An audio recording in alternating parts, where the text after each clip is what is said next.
नमस्कार विद्यार्थी मित्रांनो, Arthved basic to economics advance batch मध्ये तुम्हाला सगळ्यांचे सहर्ष स्वागत. मित्रांनो, आज आपला जो चॅप्टर आहे तो खूप खास आहे. कारण का तर हा चॅप्टरची लेंथ खूप मोठी आहे आणि अजून एक महत्वाची गोष्ट म्हणजे ह्या टॉपिकवर आतापर्यंत कंबाईन पूर्व आणि मुख्य मिळून सगळ्यात जास्त प्रश्न विचारलेले आहेत.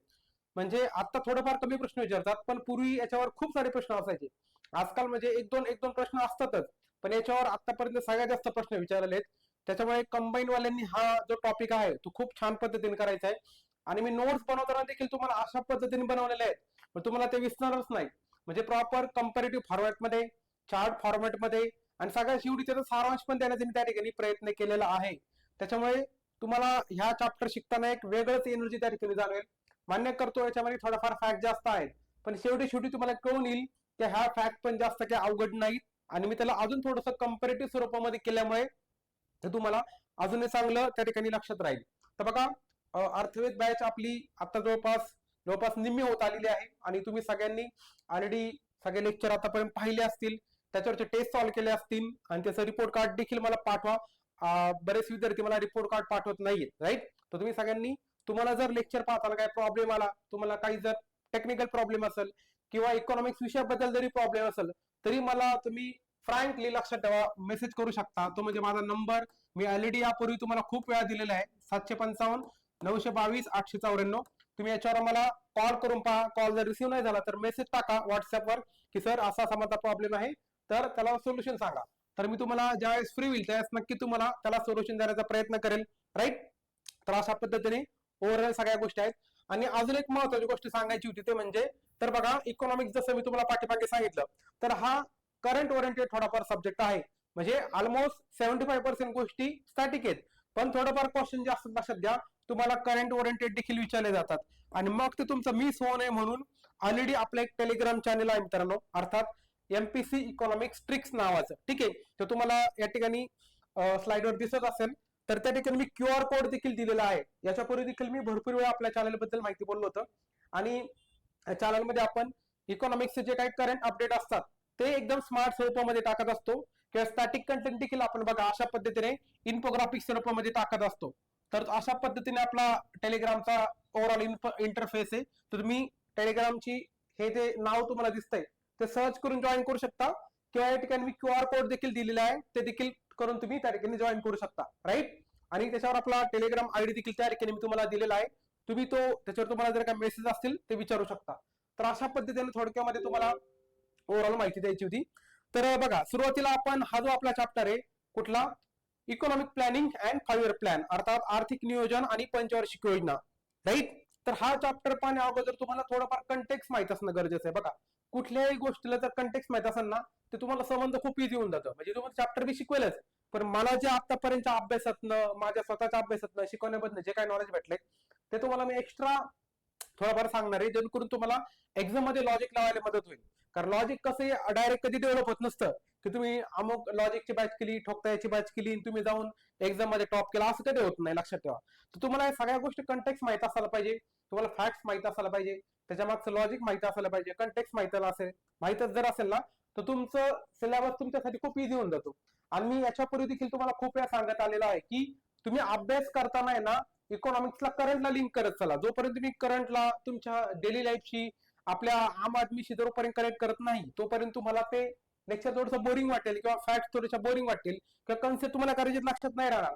जोपर्यंत तुम्ही प्रॅक्टिकल लाईफचे एक्झाम्पल घेऊन त्याला इम्प्लिमेंट करत नाही इकॉनॉमिक्स मध्ये, तोपर्यंत थॉरिटिकल सब्जेक्ट वाटत राहील, राईट. तुम्हाला खोटं वाटेल, मी भले आता तुम्हाला इकॉनॉमिक्स शिकवत असेल, पण इकॉनॉमिक्स पण कधी काही मला अवघड सब्जेक्ट वाटत होता. पण तो मी त्याला माझ्या भाषेत सांगेल, मी त्याला थोडंसं इगोवर घेतलं आणि मी ठरवलं की मी करेल त्या सब्जेक्टमध्ये मास्टरीज करेल. आणि त्या पद्धतीने तुम्हाला आता दिसतंय की आपलं पुस्तक देखील आहे, तुमच्यासाठी खूप साऱ्या बॅचेस देखील आहेत. अशा पद्धतीने जर तुम्ही केलं, राईट. आता तुम्हाला म्हणत नाही की तुम्ही सगळ्या सब्जेक्टसाठी असं करा, मला थोडी आवड होती त्या बाबतीमध्ये म्हणून मी त्याच्यावर काम केलं आणि आता तुमच्यासाठी मी सगळं घेऊन आलोय. तर सांगायचा पर्पज हा की जर तुम्ही त्या सब्जेक्टला जर काय म्हणू शकता, जर त्या पद्धतीने जर टाइम दिला, तर ते सब्जेक्ट तुम्हाला आवडायला लागतो, तुम्हाला तो बोर कधी वाटत नाही. काहींना सायन्स अवघड वाटतो, काहींना हिस्ट्री अवघड वाटतो. आता माझा स्वतः सायन्स बॅकग्राऊंड आहे, माझं बीटेक बायोटेक्नॉलॉजी मध्ये झालेलं आहे. त्याच्यामुळे मला सायन्स कसं आहे, म्हणजे भले विद्यार्थ्यांना अवघड जात असेल तर मला ते वाचताना एकदम भारी वाटतं. कारण का तर आम्ही बघा आधीपासून त्या गोष्टी इंटिग्रेट करून डेली लाईफशी लिंक करून सगळ्या गोष्टी शिकलोय, त्याच्यामुळे आता आम्हाला ते अवघड जात नाही. राईट. तर असं सगळ्या ओव्हरऑल गोष्टी होत्या. आता आपण इकॉनॉमिक्सच्या बाबतीमध्ये काय सांगत होतो, आर्थिक नियोजन आणि पंचवार्षिक योजना. तर बघा आपल्या सगळ्यांना माहिती की आपण भारत ज्यावेळेस स्वतंत्र झाला, कधी 15 ऑगस्ट 1947 ला, त्यावेळेस मित्रांनो झालं काय होतं की आपला भारताचे पंतप्रधान कोण होते, पंडित जवाहरलाल नेहरू. आणि यांच्यावर पकडा कोणाचा होता, तर ते थोडेसे साम्यवादी टाईप होते किंवा थोडे समाजवादी टाईप होते. ऍक्च्युली साम्यवादी समाजवादी एकदम थोडा नॅरो डिफरन्स आहे, पण सध्यासाठी आपण तो इग्नोर करूया. ह्या सगळ्यांचं म्हणणं काय होतं की आपण ज्यावेळेस भारताचं राज्यकारभार चालू, त्यावेळेस मग भारताची अर्थव्यवस्था कशी चालवायची, तर त्यांनी ऑलरेडी वेगवेगळ्या अर्थव्यवस्थांचा अभ्यास केला होता. आणि पंडित जवाहरलाल नेहरू यांच्यावर रशियाचा खूप पकड होता. रशियाला त्यावेळेस USSR म्हणायचे. काय म्हणायचे? युनायटेड जो states of Soviet Russia. Right. तर युनायटेड सोव्हिएत संघ अशा पद्धतीचं जे होतं, त्याच्यामध्ये रशिया पॅरेंट कंट्री होता आणि बाकीचे काही आजूबाजूचे देश होते, त्याला आपण USSR म्हणतो किंवा म्हणायचे. त्याचं पतन झालं 1909च्या आसपास आणि सध्या आता फक्त रशिया राहिला. तर USSRने काय केलं मित्रांनो, त्यांच्याकडं 1917 मध्ये तिकडं बोल्शेविक क्रांती झाली. कधी? 1917 मध्ये तिकडं सोव्हिएत क्रांती झाली किंवा बोल्शेविक क्रांती झाली. आणि तिकडचं राजेशाही सरकार पडून तिकडं काय आलं, तर तिकडं साम्यवादी सरकार आलं. आणि त्यांनी काय केलं मित्रांनो, तर त्यांनी अशा पद्धतीचे फायर प्लॅन राबवायला सुरुवात केली. राईट. आणि मग असं करताना त्यांना खूप सारी प्रगती जाणवली की हो, सरकारने सगळं, कारण का आधी सगळं राजाच्या हातात होतं ना, सगळं राजा सगळं लुबाडायचा, लोकांचं पिळवणूक करायचा. पण मग अशा पद्धतीने फायर प्लॅनिंग आणून त्यांनी देशाची चांगली सुधारणा केली. आणि हेच पुढे जाऊन जगामध्ये ज्यावेळेस 1929 मध्ये तुम्हाला माहित असेल की जगामध्ये मी तुम्हाला पाठीमागे सांगितलं होतं, पण 1929 मध्ये जगामध्ये आर्थिक महामंदी आली होती. म्हणजे आतापर्यंत एकदाच महामंदी आली जगामध्ये, ते म्हणजे 1929 साली. ठीक आहे.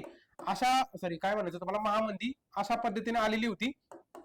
आणि मग त्यावेळेस लोकांना दिसलं की अरे USSR चांगली प्रगती करताय, बाकीचे खड्ड्यात गेले सगळे, हे मात्र चांगली प्रगती करते. म्हणजे आपण बघा ती सायकल पाहिली होती, बूम बस. तर बरेचसे जे बाकी युरोपियन कंट्री होते, अमेरिका होते, तसे खड्ड्यात गेलेले होते. पण रशिया मात्र मस्त आपली प्रगती चालू होती. त्याचं कारण का, म्हणजे मी या ठिकाणी USSR ऐवजी फक्त रशिया शब्द वापरतो कारण मानला सोपा येतो. रशियाने बघा त्यावेळेस चांगली प्रगती चालू होती. मग त्यांना कळलं यांच्याकडे असं काय वेगळं मॉडेल आहे. मग त्यांना कळलं की ते फायर प्लॅन फॉलो करतायत, इकॉनॉमिक प्लॅनिंग फॉलो करतायत. राईट. आणि मग जगातल्या लोकांनी त्याचा वापर करून स्वतःची प्रगती करायला सुरुवात केली. लक्षात ठेवा. म्हणजे रशियाचं ते लोकांना मॉडेल खूप आवडलं. आणि भारताचे जे प्राईम मिनिस्टर नंतर झालेले ऑब्व्हियसली, आधीपासनं म्हणजे जवाहरलाल नेहरू जे आहेत भारताचे, जवाहरलाल नेहरू यांच्यावर पहिल्यापासून त्यांचा पगडा होता. कोणाचा? रशियाचा पगडा होता. आणि ते इव्हन स्वातंत्र्यानंतर रशियाला भेट द्यायला देखील गेले होते. राईट. स्वतः त्यांच्या भगिनी कोण, तर आपल्याला माहिती पंडित, काय नाव त्यांचं, विजयलक्ष्मी पंडित. ह्या स्वतः रशियाच्या काय होत्या रे, अँबेसेडर होत्या. विजयलक्ष्मी पंडित हे स्वतः, विजयलक्ष्मी पंडित काय होत्या, मी पंडित म्हणतो, विजया पंडित, हे स्वतः रशियाच्या पुढे जाऊन अँबेसेडर देखील झाल्या. म्हणजे भारताच्या बरं का, भारताच्या तिकडे जाऊन राजदूत झालेले होता. म्हणजे एवढा पगडा त्या पंतप्रधानावर होता. राईट. तर त्यांनी पाहिले की भारतासारखा जर देश आहे, जर नीट चालल्या पद्धतीने चालवायचं असेल, तर आपल्याला अशा पद्धतीने प्लॅन पद्धतीने विकास करायचे. कारण आपल्याकडे 3 प्रकारचे मॉडेल उपलब्ध होते. एक आहे तुमचा भांडवलशाही, दुसरा आहे आपला हा समाजवादी, आणि तिसरा आहे तुमचा कुठला, तर एकदम मिक्सवाला. पण भारताने विचार काय केला, तर आपल्याला भांडवलशाही तर नकोय, तर मग आपल्याला थोडंफार मिक्स करावं लागेल. म्हणजे एकदमच रशिया टाईप नकोय किंवा चायना टाईप नकोय, तर भारताने थोडंसं मिक्स करण्याचा प्रयत्न केला. म्हणजे फायर प्लॅन तर आणलं, पण आपण थोडीशी मिश्र पद्धतीची त्या ठिकाणी इकॉनॉमी आणण्याचा प्रयत्न केलेला आहे. राईट. तर हे ओव्हरऑल कंटेक्स होतं मित्रांनो. तुम्हाला याच्यावर शक्यतो एक्झामवर जास्त प्रश्न विचारणार नाही, एकच प्रश्न याच्यावर आलाय कंटेक्सच्या बाबतीमध्ये, ते म्हणजे आपण आपल्या फायर प्लॅनिंगची तुम्हाला बीज कुठं सापडतात. बीज म्हणजे याचा उगम कुठं सापडतो, तर तो रशियाच्या बोल्शेविक क्रांतीमध्ये. आणि अशा प्रकारचा पीओ तो आलेला होता. रशियन 1917ची जी बोल्शेविक क्रांती झालेली होती, बोल्शेविक नावाची पार्टी होती, बोल्शेविक. ठीक आहे. तर असा पीओ आलेला आहे. तुम्हाला जर आधी कंटेक्स माहिती असला असताना, तुम्हाला ह्यासाठी कुठले फॅक्ट लक्षात ठेवायची पण गरज नव्हती.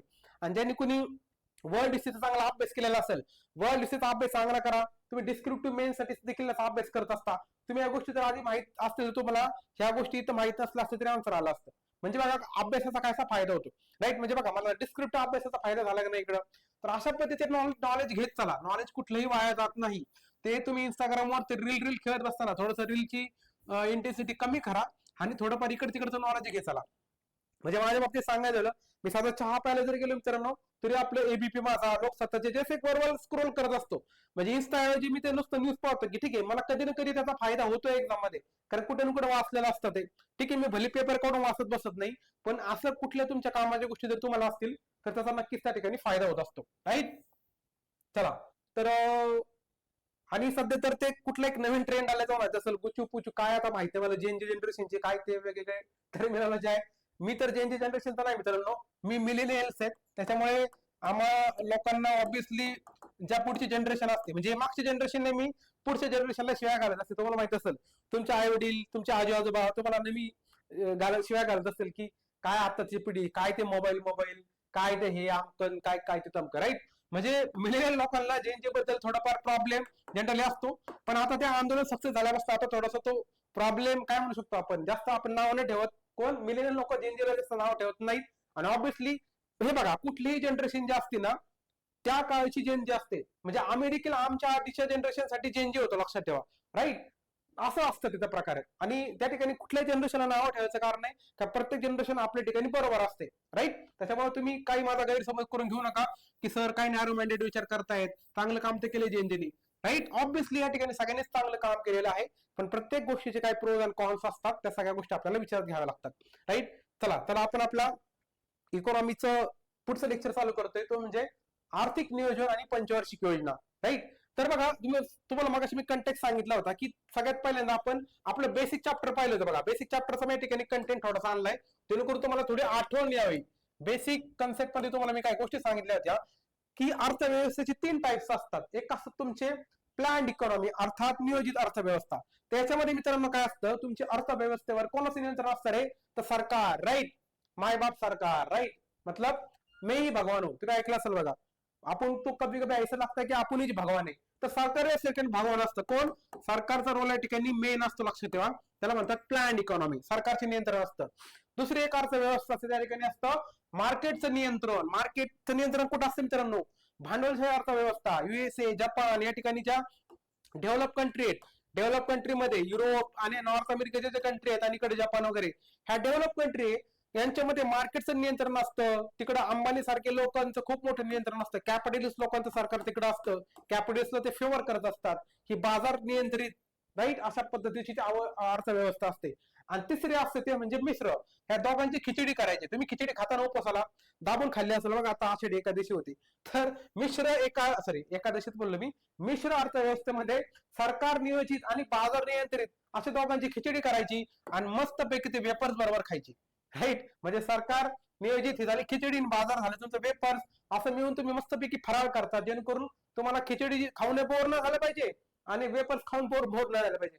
मग अशा पद्धतीने तुम्ही काय करता मिश्र पद्धतीमध्ये दोघांचा प्रोज त्या ठिकाणी आणण्याचा प्रयत्न करता. प्रोज म्हणजे काय? पॉझिटिव्ह गोष्टी चांगला आणण्याचा प्रयत्न त्या ठिकाणी करत असता. लक्षात ठेवा. हे झालं तुमचं कुठली प्रकारची अर्थव्यवस्था, कुठली मिश्र प्रकारची. राईट. हे ऑलरेडी आपण पाहिले बेसिक कन्सेप्ट मध्ये. तुम्हाला जस्ट तुम्हाला मी रिवाइज करतोय. तुमचा जो मेंदू आजकाल त्याच्यावर थोडा गंध चढायला लागलाय इन्स्टा रील बघून युट्यूब रील बघून, ते गंध थोडा काढण्याचा प्रयत्न करत होतो मी. जास्त वाईट वाटून घेऊ नका. हा कुठं होतो आपण तर इकॉनॉमिक प्लॅनिंग. आता ऍक्च्युअली आपलं लेक्चर चालू होते इकॉनॉमिक प्लॅनिंग. म्हणजे आतापर्यंत म्हणाल की काय टाइमपास झाला का? नाही.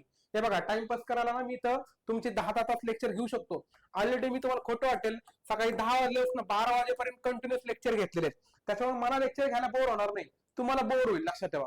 त्याच्यामुळे पण मला कसं आहे ना मी बाकी लोकांसारखा टाइमपास करत नाही. मी पाहिले लोकांचे लेक्चर, मी स्वतः विद्यार्थी होतो, मी लोकांचे बॅचेस पण घेऊन पाहिलेत. इथं लोक विचार करा एकच कन्सेप्ट आठवडाभर शिकवतात. एकच कन्सेप्ट बरं का, एकच कन्सेप्ट त्याच्यावर बाता मारत बसतात आठवडा. मग बच्चा झालं का जेवण, बच्चा अमकं झालं का, बच्चा तमकं झालं का, असं करून एका सब्जेक्टवर एक सब्जेक्ट सोडावं एका कन्सेप्टवर एक एक आठवडा घातलाय. आणि तुम्हाला खोटं वाटेल माझ्याकडे अजूनही कॉल रेकॉर्डिंग आहेत. माझे विद्यार्थी सांगतात की सर अमुकची मी बॅच लावली होती, अहो त्याने एका कन्सेप्टला एक आठवडा घातला आणि एखादा प्रश्न आला तर आला, ते पण जर तुमचं चुकलं तर मग काय झालं ना, म्हणजे तेलही गेलं तूपही गेलं, काय अर्थ आहे त्याला. अशा पद्धतीचं काय करू नका मित्रांनो. या म्हणजे करू नका म्हणजे तुम्हाला काय सांगतोय, तुम्हाला कुठलाही मास्टर कुठली बॅच लावायची असेल ना तर काय करायचं बघा. मी काल पण एका विद्यार्थ्याला कॉलवर बोलत होतो, तो सांगत होतो सर माझ्याकडे समोर एवढे ऑप्शन आहेत आणि तुम्हाला विचारत होतो सर तुमची बॅच घेऊ का आमकी घेऊ. त्याला म्हणलं बघ भाई तू माझी बॅच घेण्याची त्याची घे, मला फरक पडत नाही, पहिल्यांदा सगळ्यात पहिल्यांदा अनालिसिस काय करायचं ते पण सांगून देतो, कारण आता बरेच विद्यार्थी मला विचारत राहतात, ते पुढे जाऊन विचारणे म्हणून आता सांगतो बघा. तुम्हाला कोणाची बॅच घ्यायची, तुम्हाला कोणाचं पुस्तक वाचायचं ना, सगळ्यात पहिल्यांदा बघा तुम्हाला त्याचं टीचिंग समजतंय का, टीचिंग समजतंय का, म्हणजे असं नको करते शिकवतंय आणि तुमच्या डायरेक्ट टँजंट जाते, डोक्यावरून जाते, असं नको व्हायला. तुम्हाला टीचिंग समजतंय का, सोप्या भाषेत शिकवतायत का, ते तुम्हाला संबंधित भाषेत शिकवतायत का, राईट, हे सगळ्यात महत्वाचं आहे. दुसरी गोष्ट म्हणजे त्यांचा जो कंटेंट आहे तो एक्झाम फ्रेंडली आहे का.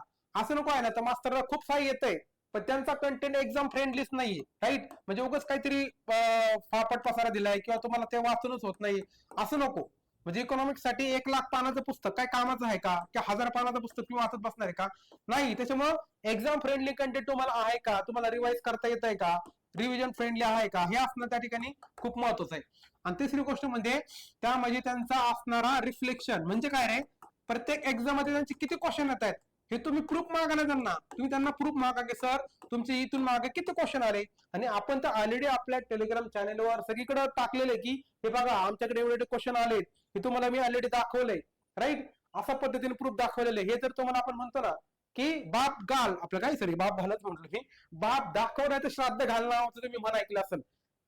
तुम्ही त्या मास्टरला विचारा ना, तुम्ही त्या मास्टरला पैसे देताय, मग तुम्ही सगळा तुमचा तो अधिकार आहे. तुम्ही जयंती लोक तर खूप स्मार्ट आहे, तुम्ही ते कुठल्या गोष्ट अन्याय नाही करत, मग तुम्ही कुठल्या मास्तरच्या बोलण्याला का बळी पडता. मी काय म्हणतोय, तुम्हाला बॅच घ्यायचे, पुस्तक वाचायचे ना, तर हे क्रायटेरिया त्याला लावा ना. तुम्हाला समजा बॅच घ्यायची, त्याचं टीचिंग समजतंय का, पुस्तक घ्यायचं तर बॅच आणि पुस्तकासाठी दोघांसाठी सेम क्रायटेरिया, त्याचा कंटेंट एक्झाम फ्रेंडली आहे का, उगाच मोठा ठोकळा आहे. आणि मेन म्हणजे सगळ्यात महत्वाचं काय ते रिफ्लेक्शन. भाई तुम्ही सगळं करताय ठीक आहे, तुम्ही पीएचडी केली, पण तुम्हाला एक्झामला फायदा होतोय का. समजा एक्झामचे 10 क्वेश्चन आहेत, तर 10 पैकी 10 तुमचे बरोबर येत आहेत का, मग मला सांगा 10 पैकी 5च बरोबर आले आणि दुसऱ्याचे 10 बरोबर आले, मग काय जायचं त्या 5ला, राईट. तुमच्या अगरबत्ती कुठे लावायची मला सांगा बरं. 5 क्वेश्चनची मार्केटमध्ये कॉम्पिटिशन एवढी वाढलेली मित्रांनो, म्हणजे विद्यार्थ्यांची सांगतोय, आमची नव्हे, आमची तर वाढलेलीच आहे. पण 5 तुमचे 10 पैकी जर 5 बरोबर येत आहेत आणि दुसरा विद्यार्थी तर 10 पैकी 10, ते 10 सोडव. माझे विद्यार्थी असे आहेत, तुम्हाला खोटं वाटेल, आता राज्य सेवा पूर्वपरीक्षा झाली, त्याच्यामध्ये 100 पैकी आपल्याला माहिती की 15 क्वेश्चन इकॉनॉमिकचे असतात. माझे विद्यार्थी असे त्यांनी 15 प्लस एक्स्ट्रा घेतलेत, कारण बाकीचे क्वेश्चन पण काही जवळपास 21 प्रश्न आपल्या बुक मध्ये आले होते. मग असं देखील माझे विद्यार्थी आहेत, त्यांनी त्या ठिकाणी मार्क्स घेतलेले आहेत. मग तुम्ही मला सांगा, तुम्ही कम्पेअर करून स्वतःला बघा, तुम्ही कुठे त्या ठिकाणी स्टँड करता. पण डिसिजन घेताना सगळ्या गोष्टी पाहून त्या ठिकाणी डिसिजन घेत चला, एवढंच मला सांगायचं. तर आपण आपल्या पुन्हा मुद्द्याकडे या. थोडं थोडं मध्ये विषयांतर होत राहील, कारण काय ह्या गोष्टी सांगणं आता गरजेचं आहे. नाहीतर मग कसं आहे ना, डोक्यावरून पाणी निघून गेल्यावर काय अर्थ आहे ना, म्हणजे घोडा पुढे वरात पाठीमाग असं नको व्हायला, राईट, घोड्या पाठीमागून वरात असं नको व्हायला. म्हणून तुमचा लॉस टाळण्यासाठी मी तुम्हाला या गोष्टी ऑलरेडी आधीच सांगते. तर बघा या ठिकाणी काय महत्वाचं आहे, आता वेगवेगळ्या थिंकरचे डेफिनेशन आपल्याला पाहिजेत. डाल्टन काय म्हणतोय, अजून बाकीचं कोण आहे, ती बारबारा कोण आहे, हा बारबारा उटन, ते काय म्हणतायत, राईट. नंतर नियोजन आयोगाचं काय म्हणणं आहे, या सगळ्यांचं काय म्हणणं आहे आपल्याला याच्या आधी पाहायचंय. आता बघा ही मॅडम काय, सॉरी डॉक्टर डाल्टन काय म्हणतात, उत्पादन किंवा वितरण यापैकी कोणत्याही एका घटकावर सावधगिरीने आणि विचारपूर्वक नियंत्रण, काय काय, उत्पादन किंवा वितरण यापैकी कोणत्याही एका घटकावर सावधगिरीने आणि विचारपूर्वक नियंत्रण ठेवून मागणी आणि पुरवठा यांच्यात योग्य किंवा अधिक चांगला समतोल साधणे म्हणजे नियोजन होय. बघा आता काय बोलतंय, नियोजन करायचे, पण कसं नियोजन म्हणजे काय, तो काय म्हणतो डाल्टन, तुम्हाला समतोल साधायचा. हो, कशामध्ये समतोल साधायचा आहे, तर मागणी आणि पुरवठा याच्यामध्ये समतोल साधायचा. याच्यामध्ये कीवर्ड लक्षात ठेवा, पूर्ण डेफिनेशन पाठ करायची गरज नसते, मी पण कधी पाठ करत नाही. बघा मागणी आणि पुरवठ्याच्या समतोल साधायचा आहे, राईट. पण कसा समतोल साधायचा आहे, तुम्ही आधी विचारता करा, कसा विचार करा, उत्पादन आणि वितरण याच्यापैकी नेमकं कुठला घटक तुम्हाला पाहिजे, त्याच्यावर तुम्ही प्रॉपर पद्धतीने नियंत्रण करा, राईट. आणि यांच्यामध्ये मग बॅलन्स साधा, याच्यामध्ये काय करा, बॅलन्स साधा. असंही त्याला तुम्हाला लक्षात ठेवायचं कसं आहे, ट्रिक तुम्हाला सांगितली मी, की कीवर्ड लक्षात घ्या, मागणी आहे, पुरवठा आहे, त्याच्यानंतर हे वरचे जे फॅक्टर सांगितले, उत्पादन वितरण, त्यापैकी कुठल्यावर तरी फोकस करून त्या ठिकाणी डिसिजन घ्यायचा आहे. आता लक्षात ठेवायचं ट्रिक बघा, डाल्टन तुम्ही डाळला खाता का, डाळला काय होतं रे, डाळला बघा थोडासा सॉलिड असतो, आणि डाळडाचा बॅलन्स बिघडला म्हणजे त्याला थोडीशी हिट दिली, डाळडा काय होतो, वितळतो. म्हणजे बघा इथे या ठिकाणी जर का बॅलन्स बिघडला ना, की मागणी पुरवठा काय, मागणी वितळून जाईल पुरवठ्यामध्ये, आणि पुरवठा किंवा मग पुरवठा वितळून जाईल मागणीमध्ये. म्हणजे डाळमध्ये बॅलन्स असणं खूप गरजेचं आहे, समतोल. बघा समतोल साधायचा आहे, राईट. डाळड्याचे एक्झाम्पल घ्या, डाळडा, असं लक्षात घे. डॉक्टर डाल्टन डालडा खातो, राईट, आणि तो बॅलन्स करतो, असं काहीतरी ट्रिक लक्षात ठेवा.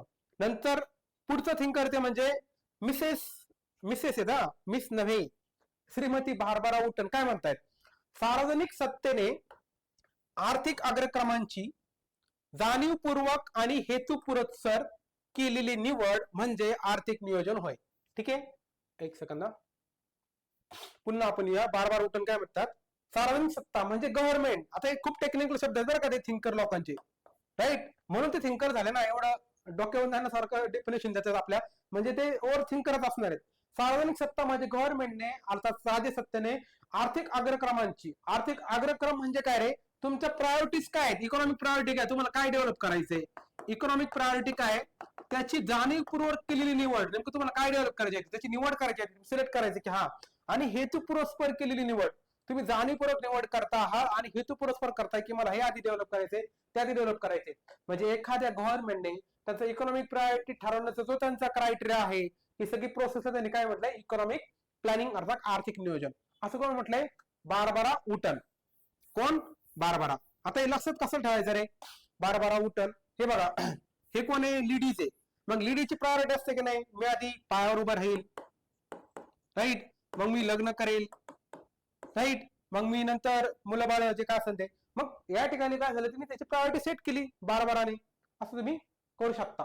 चलो नेक्स्ट पुढं, डॉक्टर एच डी डिकिन्सन. आता डिकिन्सन काय म्हणतात बघा, डिकिन्सन यांचं काय म्हणणं आहे, देशाच्या विद्यमान आणि संभाव्य संसाधन, संसाधन म्हणजे काय मित्रांनो, रिसोर्सेस, आपल्याकडे हवा पाणी जे काय सगळं नद्या नाले सगळे रिसोर्सेस आहेत ना, हे सगळे रिसोर्सेस आहेत. आणि फक्त हे नॅचरल आहे बरं का, दोन्ही प्रकारचे रिसोर्सेस, ह्युमन रिसोर्सेस पण आणि नॅचरल रिसोर्सेस पण, म्हणजे कृत्रिम रिसोर्सेस पण आणि नैसर्गिक पण, दोन्ही प्रकारचे रिसोर्सेस यांचा व्यापक सर्वेक्षणाचा आधार आहे.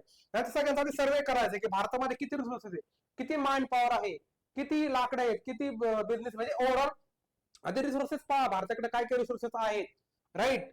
नंतर या सगळ्यांचा आधार घ्यायचा आणि देशांच्या गरजांचा काळजीपूर्वक अभ्यास करायचा. तुमच्या गरजा काय आहेत, तुमच्या रिसोर्सेस तुमच्याकडे काय आहेत, या सगळ्यांचा अभ्यास करायचा आणि निर्धारित प्राधिकरण, प्राधिकरण म्हणजे काय, एखादी बॉडी, भारताच्या बाबतीमध्ये प्लॅनिंग कमिशन, जाणीवपूर्वक निर्णयाद्वारे प्रमुख आर्थिक निर्णय घेणे. म्हणजे काय बघा, आता डिप्रेशन फोडायचे बघा, पाठ नाही करायची, फोडायची.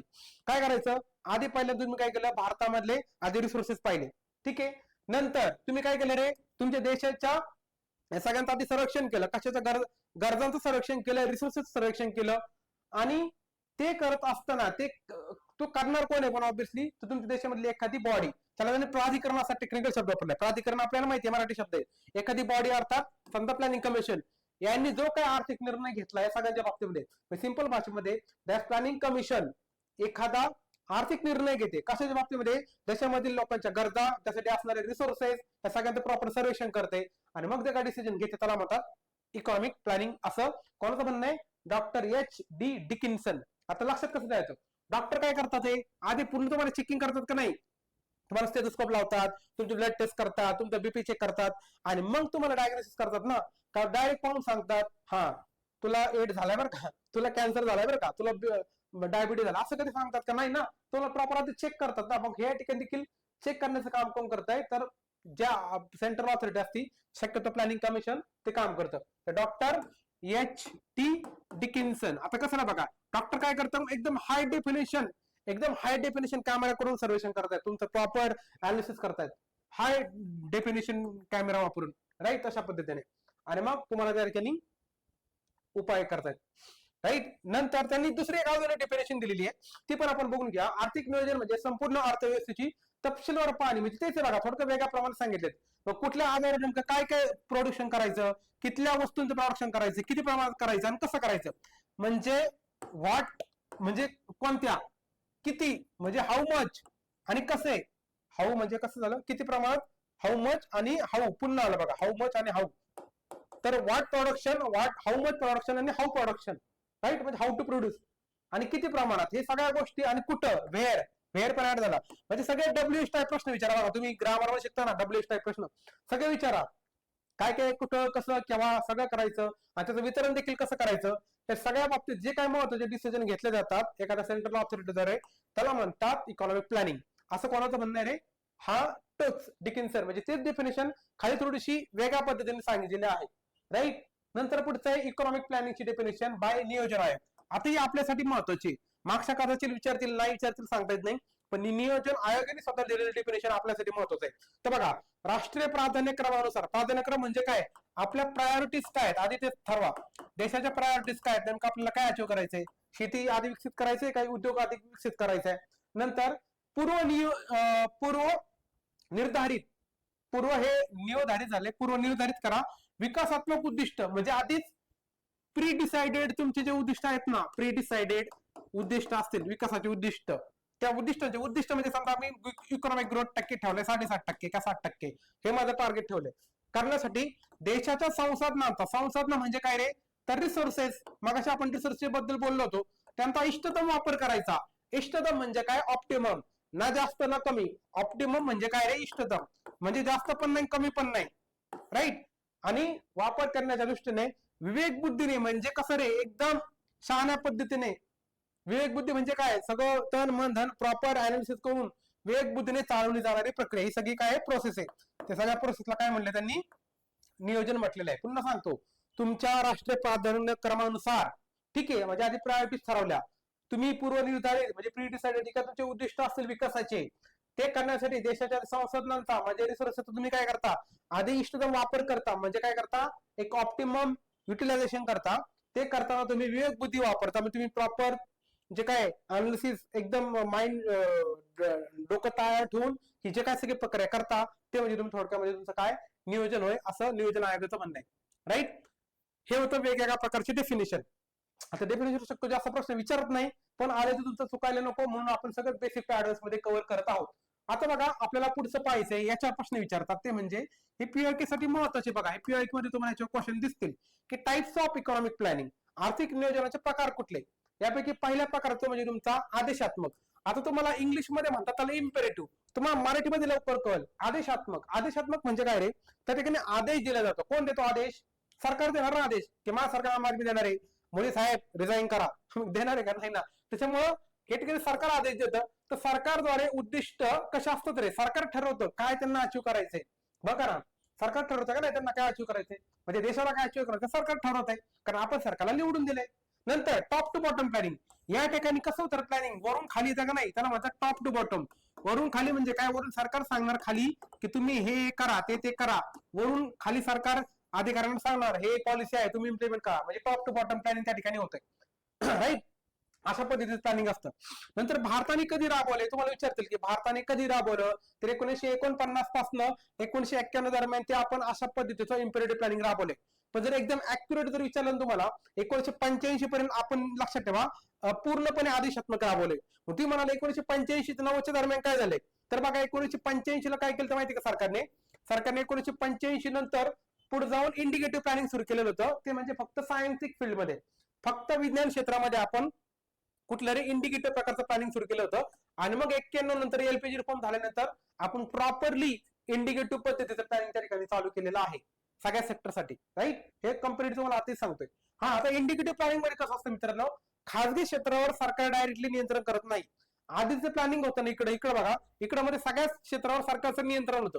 पण इकडे कसं असतं इंडिकेटिव्ह मध्ये, इंडिकेटिव्ह म्हणजे तुम्हाला फक्त सूचना करतं सरकार, असं करा तसं करू नका, इंडिकेशन देतं फक्त, राईट. इंडिकेटर बघा ना, इंडिकेटर देतं त्या ठिकाणी की इंडिकेट करतं, आपण इंडिकेटर देतो ना, राईट. या ठिकाणी सरकारचं खासगी क्षेत्रावर ऍसेट नियंत्रण नसतं, ते फक्त गाईडलाईन्स देतात, सूचना देतात, राईट. त्यांची भूमिका फक्त फॅसिलिटेटर असते, म्हणजे खासगी क्षेत्राला मदत करण्याची असते, त्यांना फॅसिलिट करण्याची असते, त्या ठिकाणी डायरेक्ट नियंत्रण नसतं. आणि अशा प्रकारचं प्लॅनिंग भारतामध्ये सगळ्यात पहिल्यांदा कुठं वापरलं होतं रे, तर सायन्स टेक म्हणजे 7वी योजना होती ना, 7वी पंचवार्षिक योजना, त्याच्यामध्ये सायन्स टेक फील्ड मध्ये आपण अशा पद्धतीचं प्लॅनिंग आधी राबवलं. आणि मग संपूर्ण इकॉनॉमीसाठी कधी राबवलं, तर 1991 नंतर ज्यावेळेस आपले एलपीजी रिफॉर्म झाले 1991 ला, त्यानंतर आपण 8व्या योजनेपासून संपूर्ण इकॉनॉमीला अशा पद्धतीचं प्लॅनिंग राबवलेलं आहे. याचं लक्षात कंपॅरिझन. नंतर पुढचं प्लॅनिंग ते म्हणजे रिजनल प्लॅनिंग. आता त्याच्यामध्ये नाव होते बघा, रिजनल प्लॅनिंग म्हणजे काय, प्रादेशिक म्हणजे काय, तुम्ही एका पर्टिक्युलर प्रदेशाला आधी समोर ठेवायचं, तसा विकास करायचा, राईट. आता अशा पद्धतीचं प्लॅनिंग सगळ्यात पहिल्यांदा अमेरिकेमध्ये आलं. तिकडे टेनेसी नावाची नदी आहे, त्या टेनेसी खोऱ्याचा विकास करण्यासाठी, तसं बघा आपल्याकडे वेगवेगळे खोऱ्यांचे महामंडळ असतात, गोदावरी खोरे महामंडळ वगैरे, तसं भारतामध्ये सगळ्यात पहिल्यांदा दामोदर खोरे महामंडळ डेव्हलप करण्यासाठी ह्या रिजनल पद्धतीचं प्लॅनिंग वापरलेलं आहे. म्हणजे काय, एखाद्या विशिष्ट भौगोलिक क्षेत्राला आपण या ठिकाणी डिसिजन मेकिंग मध्ये जास्त स्वायत्तता देतो. राईट, स्वायत्तता म्हणजे काय, ऑटोनॉमी देतो. त्या डिसिजन त्यांना जास्त आपण डिव्होल्युशन करत असतो पॉवरचं. आणि अमेरिकेमध्ये सगळ्यात पहिल्यांदा आलं 1933 ला, आणि भारतामध्ये दामोदर खोरं. तर हे PYQ लक्षात आहे, पाठ करून ठेवा. अशा प्रकारचे क्वेश्चन विचारलेले आहेत. राईट, अमेरिकेमध्ये टेनिसी खोरं 1933, इंडियामध्ये दामोदर खोरं 1948. आता 1948 कसं लक्षात ठेवायचं, भारत स्वतंत्र झालाय ना, मग लगेच आपण काय करणार, भारताचा विकास करणार का नाही. मग एक वर्ष थोडंसं गॅप द्या. 1948 ला दामोदर खोरं. राईट, हे झालं दोन प्रकारचे प्लॅनिंग. आता अजून पुढचं प्लॅनिंग आपल्याला प्रकार पाहायचंय. त्याच्यामध्ये ते आहे तुमचा फंक्शनल आणि स्ट्रक्चरल प्लॅनिंग. आता कार्यात्मक आणि संरचनात्मक प्लॅनिंग म्हणजे काय रे, तर बघा, तुम्ही नवीन संसाधनाची निर्मिती नाही करायची, म्हणजे नवीन रिसोर्सेस नाही तयार करायचे, आहे त्याच रिसोर्सेसला काय करायचं रे, त्या ठिकाणी त्याचा विकास करायचा आहे. राईट, म्हणजे उपलब्ध आहेत ना, आहेत तेच त्यांचा काय करायचा, चांगल्या पद्धतीने वापर करायचा, त्याच्यामध्ये दुरुस्ती करायची आणि त्या पद्धतीने विकास करायचा. हे आहे तुमचं फंक्शनल आणि स्ट्रक्चरल. म्हणजे फक्त फंक्शन आणि स्ट्रक्चरवर चेंजेस करायचे आहेत, रिसोर्सेस मध्ये काही चेंजेस करायचे नाही. त्यालाच नीट चांगल्या पद्धतीने वापरायचं, म्हणजे नवीन निर्मिती नाही करायची, रिसोर्सेस तेच वापरायचे, त्याला नवीन निर्मिती नाही करायची, नवीन रिसोर्सेस क्रिएट नाही करायचे, आहे त्याच रिसोर्सेस मध्ये स्ट्रक्चरल चेंजेस करायचे, त्याचं फंक्शन चेंज करायचं. आता समजा माझ्याकडे पेन आहे, म्हणजे मी एक नवीन पेन नाही तयार करणार, मी काय करणार मित्रांनो, ह्याच पेनचा ड्युअल पद्धतीने वापर कर. म्हणजे बघा, याच्या मी फंक्शन चेंज केलं का नाही. म्हणजे आधी काय केलं, असं समजा की मला, आता बघा तुम्हाला याची गंमत सांगतो, असं समजा की याला पाठीमागून लिहिताच येत नाही, बरोबर का. तुम्हाला एकदम सोपं एक्झाम्पल सांगतो. बघा आता याच्यामध्ये कसं आहे, हा पेन आहे, असं समजा की याला मला फक्त पुढून लिहिता येते, म्हणजे कुठलं आधीच प्लॅनिंग झालं. पण याच्यामध्ये काय करतो आपण, याच्यामध्ये मी काय केलं रे, मला आता एखादा नवीन प्लेन तयार करावा लागेल ना. जर समजा मला मागून पण लिहायचं असेल तर मी तशा पद्धतीचा प्लेन डिझाईन करायला पाहिजे होता, पण मी केला नाही. मग या ठिकाणी मी काय करतो, नवीन मी पेन तयार न करता याला मागूनच इलेव्हन करून टाकतो, जेणेकरून मला मागून पण लिहिता येईल. बघा, हे बघा, आता मागून पण लिहिलं आणि पुढून पण लिहिलं, येतं लक्षात. म्हणजे मी फक्त काय केलं, त्याचं फंक्शन चेंज केलं आणि स्ट्रक्चरल चेंजेस केलेले आहेत, येते लक्षात. म्हणजे नवीन रिसोर्स क्रिएट नाही करता, आहे त्याला काय करायचं, स्ट्रक्चरल फंक्शनल चेंज करायचं, याला म्हणतात तुमचं फंक्शनल प्लॅनिंग. येते लक्षात. तुम्हाला आता लाईव्ह एक्झाम्पल घेऊन दाखवले, आता तुमचा क्वेश्चन चुकायला नको. आणि मग या ठिकाणी तुमच्या सोशल इकॉनॉमिक स्ट्रक्चर मध्ये थोडेफार चेंजेस करून त्या ठिकाणी नवीन पद्धतीचं नियोजन करून तुमचे जे काही उद्दिष्ट असतात ते अचीव केले जातात. हे झालं तुमचं स्ट्रक्चरल फंक्शनल प्लॅनिंग. पुढचे लक्षात घ्या, पर्स्पेक्टिव्ह प्लॅनिंग. याच्यावर राजेशला प्रश्न विचारला होता की पर्स्पेक्टिव्ह प्लॅनिंग मध्ये किती वर्षाचं नियोजन असतं. तर बघा, जनरली याच्यामध्ये ना तुमचं 10 वर्ष, 15 वर्ष, 20 वर्ष, 25 वर्ष असं लॉंग टर्म प्लॅनिंग असतं. म्हणजे 10, 15, 20, 30 असं लॉंग टर्म पद्धतीचं प्लॅनिंग म्हणजे तुमचं लक्षात घ्या पर्स्पेक्टिव्ह. याला दुसरं आपण म्हणू शकतो लॉंग टर्म प्लॅनिंग. पण त्यांनी कीवर्ड त्याचं नाव तुम्हाला गणवण्यासाठी पर्स्पेक्टिव्ह दिलाय, जेणेकरून तुम्हाला लवकर तुमचं लॉजिक तुका ठोकता लागणार नाही. राईट, तर पर्स्पेक्टिव्ह म्हणजे काय, तर लॉंग टर्म पद्धतीचं. एक्झाम्पल काय, 10 वर्ष, 15, 20, 25, 30. नंतर पुढचं अॅन्युअल प्लॅनिंग. आता नाव लक्ष दिलं बघा, अॅन्युअल म्हणजे काय, एका वर्षामध्ये होणार प्लॅनिंग. राईट, एका वर्षाचं प्लॅनिंग त्या ठिकाणी असतं. सिंपल आहे, पाठ करायची गरज नाही. नंतर याच्यामध्ये शेवटचा प्रकार आहे कशामध्ये, प्लॅनिंग मध्ये, तो म्हणजे तुमचा डिक्टेटरशिप प्लॅनिंग किंवा टोटल ड्रीम प्लॅनिंग. म्हणजे बघा, या ठिकाणी एखादं हुकुमशाही सरकार असतं, निरंकुश सरकार असतं, एक ठराविक व्यक्ती सरकार चालवत असते, त्याला म्हणतात निरंकुश, हुकुमशाही, पूर्णत्ववादी नियोजन किंवा टोटलिटरियन प्लॅनिंग किंवा डिक्टेटरशिप प्लॅनिंग. याच्यामध्ये कसं असतं मित्रांनो, लोकांना म्हणजे नागरिकांना जास्त अधिकार असतात, स्वातंत्र्याचं हनन होतं, त्यांना खूप सारे रिस्ट्रिक्शन असतात.